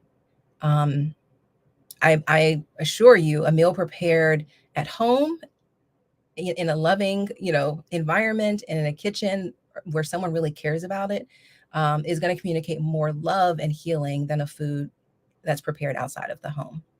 And that's not guaranteed always, but because we don't really know who is preparing the meals outside of our homes, it's a safer bet to know that when we're preparing the foods ourselves, we we know where it's coming from, right? We know how the mindset of the person even that was preparing the food. So I think I always like to think of food as, is my food made with love? And even as I'm preparing meals for my family, I try to make sure that I'm not stressed, when I'm preparing, which honestly, sometimes it's like I'm hurrying and I'm trying, and unfortunately that does not end well because something gets burnt in the kitchen. But just slowing down and making food preparation more of one of those rituals that Marsha was talking about for yourself is really, really important. So, is your food made in love? And maybe one thing you could do is just to start incorporating more foods, which we're going to talk about, and more home cooked meals as you go along. It doesn't have to be, a wholesale change right now, but for those who are willing and feel compelled to do that, it's important to start heading in that direction. Well, I was talking about childhoods. We bring those memories and experiences into adulthood if we don't deal with them in healthy ways. And our relationship with food and our relationships to our bodies is heavily dictated by our upbringing, right? And so do society's expectations in the media can negatively impact our nutrition and our body image, right? So we got to be careful, where we're getting our information. We have to be careful about who we are putting on a pedestal and trying to emulate, because we don't know the whole picture necessarily about what's going on in that person's life and what they may have done to, achieve something or accomplish a certain body physique. So it's really important to make sure that whatever you're doing is personalized to you, because what may work for someone else may not work for anyone else. But there's also chronic health issues, as I mentioned earlier, for people who are already diagnosed or have a family history. That can certainly dictate which foods you eat and which ones you're avoiding. And of course, trauma. We're here to talk about trauma a little bit and stress, but trauma of different kinds can impact one's health disposition. Anyone who has experienced any kind of abuse, medical trauma. I've worked with people who spent a lot of time in hospitals as kids, or they had to restrict their foods because they had so many different types of symptoms. And that can be traumatic, especially when you're a child. You don't fully comprehend what's going on in your body or what's going on around you. And so these things can certainly be traumatic. There's also generational trauma. I know we automatically think about slavery, and for sure, that has had an impact on people of African descent. And anyone who's had, as a generation, had any type of trauma in their background, that for sure can impact the downstream effects of their offspring. So when you think about it, it's really important to understand how your personal lived experience has impacted you and what that is, right? What that is, and being willing to confront it and face it, because what I'm about to talk about next, which is stress and the gut microbiome, all of these things do have an impact. Well, here's the thing: the gut harbors just a complex community of over 100 trillion microbial cells, and they all influence our physiology, our metabolism, our nutrition, and immune function. And any disruption of that ecosystem that lives there in the gut can lead to all sorts of diseases and disorders and mental health. Depression and anxiety has been linked in research to disruptions in the gut microflora, with all of those little guys and gals, circulating there. And depending on you, you're the host, and they're living inside of you, right? So we have to think about, how are we taking care of them? There's this thing called dysbiosis, and that is this disruption of that normal balance between the gut microbiota and you as the host. And that in research has been associated with obesity and malnutrition and inflammatory bowel disease, neurological disorders, and also cancer. So it goes without saying that maintaining a healthy microbiota is important. And I like to think of it as like your garden, tending to your garden. So just like a garden, you weed sometimes, and sometimes there, even in your gut, there's pathogenic bacteria that can take over if we're not careful. So we need to make sure we're weeding those out, just like you would your garden. Sometimes you need to seed and reseed your gut. And that comes with probiotics. And there are so many different strains that are correlated with different conditions. There's a strain that's specific for kidney disease. There's a strain that's specific for helping with depression and anxiety. And there's lots of research. There's growing research on this as well. But think of it as a garden. How are you tending to your garden? Right? So I guess my question for you all is, when it comes to trauma and how stress and depression can in fact impact the your gut health, what are some of those traumatic experiences, or what are some of those stressors in your life that you think could possibly impact the trillions of cells in your immune system that's located in your gut? I'll throw out one. Let's say a troubled marriage.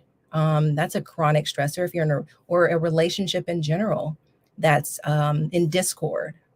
So that's a huge factor that can absolutely impact the gut health and produce an inflammatory response within the gut, right? So that can increase the inflammation and depression and stress. It provokes the heightened inflammation, and then it creates this negative feedback loop where depression and stress happen in the brain, in the mind, and we perceive something as stressful, and then that impacts the gut, right? And then the gut is thrown off. Those microbes, maybe the good bacteria diminishes, and the bad bacteria flourishes a little bit. So we have that imbalance, right? And then that imbalance then affects cognition and mood. So this is why it's so important to address the mental health. So Sadani says travel. Yeah, traveling can absolutely be stressful. I'd even add to that and say relocation, for our military, enlisted military, and you're having to travel and you have a family back home. I can't, my dad was military in the Marines, and, having to leave your family to go off and serve in different capacities. That's stressful for both the family that you leave behind, and then they also, the person who is traveling. But yes, there's so many different things. I'd say work can be absolutely stressful, and for some people even traumatic, depending on what circumstances you're facing. And, oh my goodness, Coretta, thank you for sharing that. Yes, finances is a huge stressor.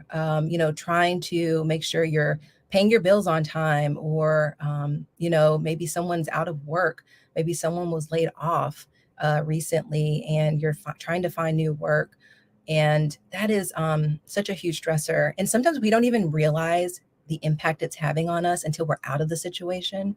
But I think the tools that you have gained today should be implemented. And the great thing about these things is that you don't need, a lot of money to talk about something and to get it out in the open, or journal about something and write your story, or do, some deep breathing, right? You don't need money for that, but it's going to go a long way to start to heal the gut and also to heal the mind. Absolutely. So thank you for sharing that. And even if there are any business owners out there, I know I can certainly attest to running a business and launching a business is very stressful. Take it from me. But yes, absolutely. So trauma of all sorts can lead to depression and anxiety, and also that disruption. And then PTSD, is certainly another one as well. Actually, there's some disorders that do go hand in hand with digestive issues, such as leaky gut syndrome, which I mentioned earlier, and small intestinal bacterial overgrowth, which is basically what I'm saying with the overgrowth of bacteria that is not good for us over the long term. So thanks for participating. So how do we regain balance, right? We're here because we want better health. And all of you who are listening today, you hopefully are in a position to, you've empowered yourself to be here and to listen and to participate and engage. So you've already taken the first step. And I commend you for that. But I love this acronym, FREE, FREE, which I think the word freedom has deep meaning for Black people and Black women. So I think it's appropriate. But here are my steps that I would say to take. And the first step would be just to acknowledge that you're facing something in your life, or that you have faced a stressor or something traumatic or an emotional injury in your life that could be impacting your health today. Even if you don't sense it. Again, so many people go through life thinking this is just normal, but it doesn't have to be normal for you. If it's affecting your eating behaviors and if it's affecting your mood, then there's a likelihood that you have an imbalance in the gut. And that is the result of what you've experienced or what you are experiencing. And the next step is just to replenish and restore those areas of your body and in your life that need it, that need a little bit more attention. If I ask you what needs attention in your life and what comes up for you right now, whatever that is, give it more attention, okay, in the season of your life. So that could be nutrients, that could be a turnaround in what foods you're eating. Maybe you realize you've been, just indulging a little too much in ice cream or chocolate. Some of these things could be your body's way of telling you, I need something else. Usually I'm looking to see, what are those cravings? Because usually they tell me what nutritional deficiencies are going on in that person. Maybe it's hormonal. I'm sure women on this call and listening today are in various stages of life. So hormones could be at play, emotionally, creativity. Are you expressing yourself or are you holding things in? In relationships, if there is any discord in any relationships or something that you need to resolve in a relationship, it's important to address that with a licensed practitioner, which is why I love Black Girl Health Foundation, having the outpatient mental health services. Take advantage of that. It could be that you just need to accept your body, love your body. With the people that I work with who have autoimmune disorders, a common refrain that I hear is, question that they ask is, what did I do to deserve this? What did I do to put myself in a position where I now have this autoimmune condition that is difficult to manage? And it's normal to have those questions about, why am I in this position? That's totally normal. But sometimes I see that as an opportunity. It's an opportunity to reframe the narrative that you have with your body, because sometimes you feel like, I've lost trust in my body, or this body has betrayed me. I thought I was doing all the right things. I thought I was taking care of myself. Why am I dealing with this particular condition? So part of the work that I do with clients is just starting to accept that this is the life where you are right now, and figuring out and working together to understand, what does your life need moving forward? What do you need moving forward? And how can you make peace with your body and know that it's not the enemy here? Okay. Another part of this is just to expect imperfection. I am such a perfectionist. Like, I want everything to be completely just the way that I want it to be, right? I mean, who doesn't? But when you're making healthy changes, you've got to show yourself a lot of grace, because change can be difficult initially. I can't even imagine what Michelle was talking about in terms of losing 700 pounds over the course of her lifetime. That takes a lot of fortitude and resilience for sure. But just know that it's just about taking that first step. It's about making that first decision and then taking that step. It does become easier. I can promise you that. But you have to remind yourself why you're doing that. Set a vision for why you are setting out on course, and keep reminding yourself of that. And know that not everyone around you is going to understand why you're making these healthy changes for your mental and physical health. And that's okay. Not everyone will get it because they're in a different place and they have their own journey to figure out, right? So, someone asked, how can you make peace with your body? That's such a great question. We could talk about that all day, but there are some other things that I'm going to talk about that will speak to that. But it really does just start with that one point that I made, which is just to acknowledge that there is a disconnect between you and your body. It's really important to just make um, have that realization and acknowledge that there's a disconnect. And maybe something happened in your childhood or something early on in your life that interfered with the connection that you have with your body. And sometimes it does require working with someone who understands that and can identify it with you, because sometimes we can't see everything that's going on in our life. But it does start with just acknowledging that there is a disconnect and that you're not, happy or at peace with your body. Well, thank you, Sadani, for sharing that. The last thing is eat abundantly. And now I'm not saying go out and eat, a buffet of food. That's not what I mean by that. But I mean just to eat with an abundance mindset. So one of the things that I do with clients where it's warranted clinically is to take them through an elimination diet, where we eliminate certain foods that we know can be common food sensitivities or allergies for people. And so oftentimes I will hear them say, or express themselves and say, I can't eat that anymore, or I can't do that, or and I gently, coach them around, well, we got to change the language that we're using when we're talking about food. And because it is a lifestyle change, right? So changing the language is such an important step. So instead of saying, I can't have that sugary and sweet food, or can't have fast food anymore, it's really about reminding yourself that you get to have the privilege. And this is a conversation about privilege, right? When we think about it, we are privileged to have access to an abundance of different foods. So therefore, we are privileged to eat more nourishing foods, and to have that opportunity to bring life and healing into our body instead of the other way around. So it really is a mindset shift when we're talking about becoming free, and no longer shackled to what other people think, what society thinks, what we've done in the past, but really moving forward with an abundance mindset.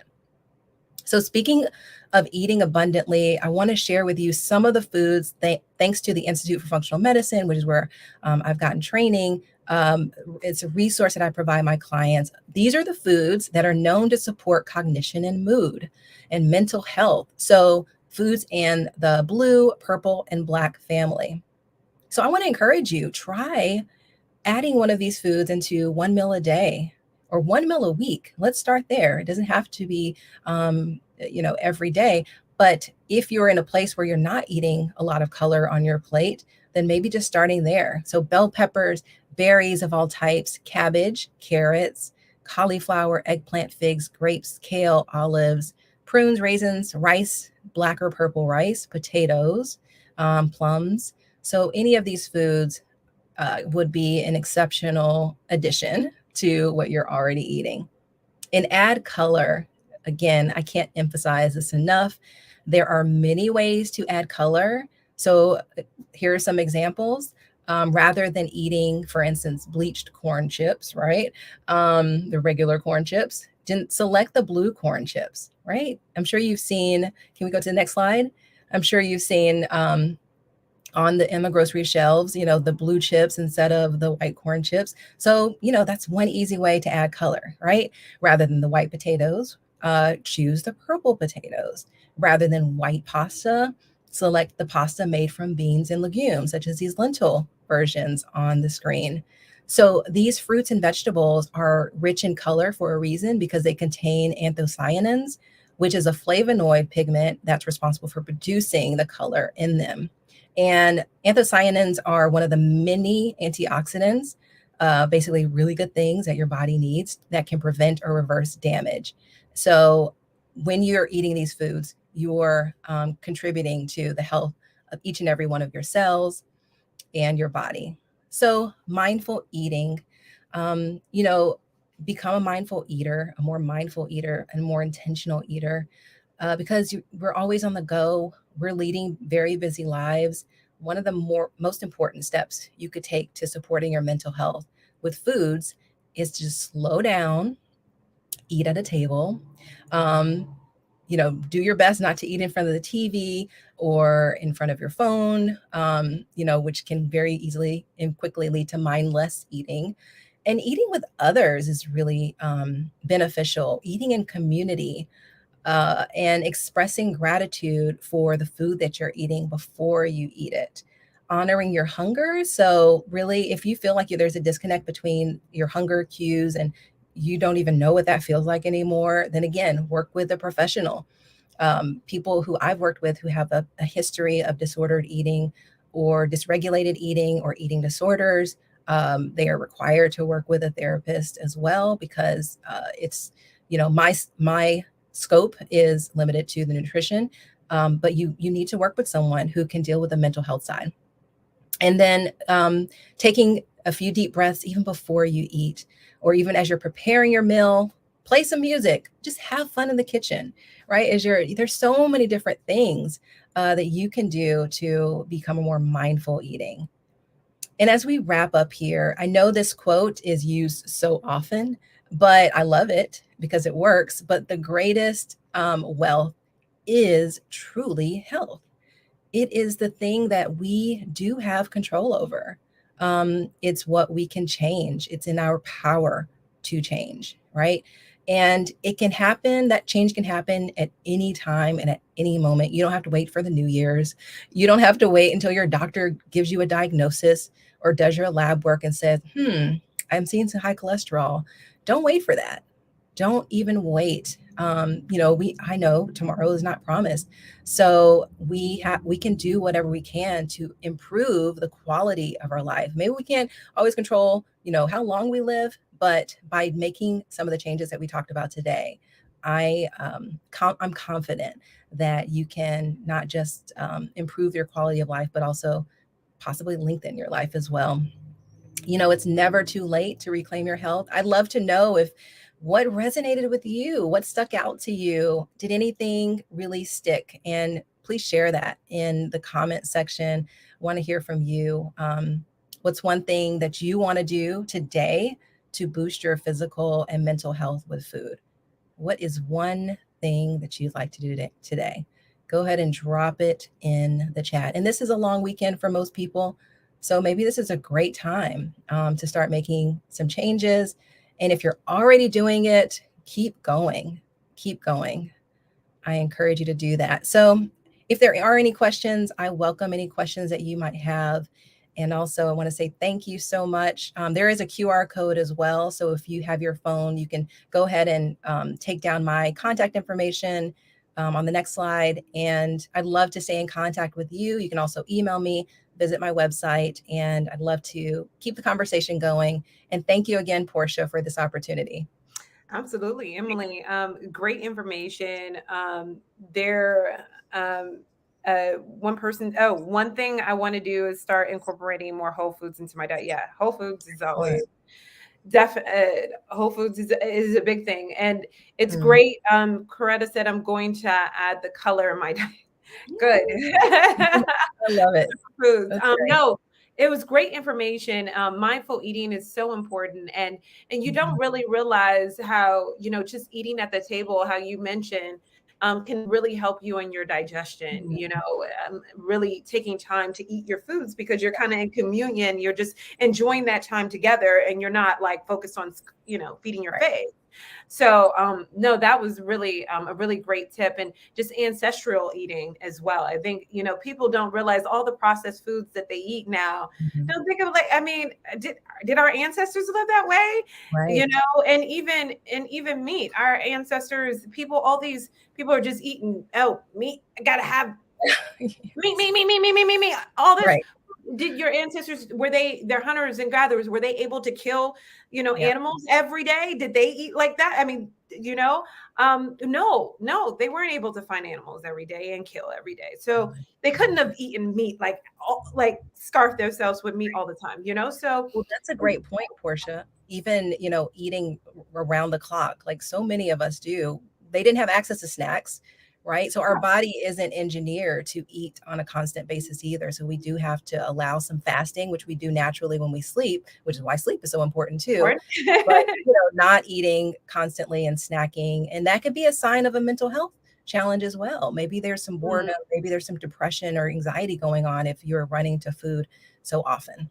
Absolutely. I loved everything and talking about the viruses and the bacteria, and it definitely comes from what we're eating and the food Mhm. that we're putting in our body is a one big way. And so things that we need to be mindful of if we were trying to take care of our gut and heal our minds at the same time. So I thank you, Emily, for all You're the welcome, good Portia. information. Thank you. Thank you for all the great work you're doing. This has been incredible. All right. Well, Emily, thank you for your support and have a great weekend. All right. Take care. Bye, everyone. And thank you. All right. So that is the end of our show. Hope everyone enjoyed it. Please, again, our survey is out in the comments. Just give us a little tidbit. Tell us what you like, what you didn't. Tell us something. We had 3 great workshops with Marcia, Emily, and Montrella. Spitting a lot of gems about nutrition and the link to nutrition and your mental health, and stress and resilience, and how you can really empower your mind, and then the yoga. I mean, just so much. So we would love to hear what you liked. Just so take 1 minute to complete the newsletter in the comments. Not the newsletter, I'm sorry, the survey. You will also get the survey if you're watching this, maybe if you're watching this on the website or watching this on YouTube or something like that.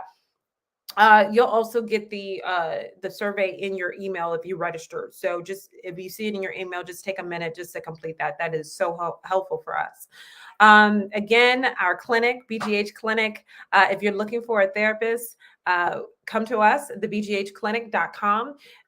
Go to the website, book your appointment. If you have a question about insurance, please email us because we will be taking private insurance, more of that private insurance uh, in the coming months, and so we can get you on the waiting list, so you'll be notified and then pre-schedule you. So definitely email us at info@blackgirlhealthfoundation.org. If you're ready to book, you're paying cash or you have Medicaid, what have you, then you can book now on the website at thebghclinic.com.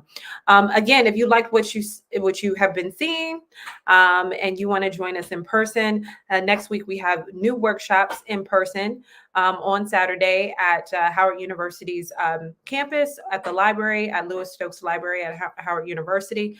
So you can still register at mindsmatter.blackgirlhealthfoundation.org.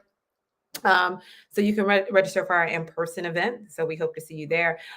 We are dropping an app, so please make sure that we have your email in our newsletter. If we have a link that you can register for. You can sign up for our newsletter. You can also go to our website at blackgirlhealthfoundation.org to sign up for our newsletter, so you can stay abreast of not only when our app drops, but all our events that are coming up. Because we will have some great events. We'll have our big event in Maryland, Kickstart in-person event in September, and you'll be able to find out when that happens if you're on our newsletter, and when tickets go on sale for that. So, all right. We're finished. Again, I would like to thank Howard University and Howard University's Lewis Stokes Health and Sciences Library for partnering with us for a 3rd year in a row. We appreciate you and we love all your support. So thank you so much. Thank you to my team, and to all of you for watching. Thank you for your support and watching us, especially for those who, time and time again are, supporting our efforts. We appreciate you. Enjoy the rest of your weekend. Make healthy choices, y'all. Bye-bye. Feel like yourself again.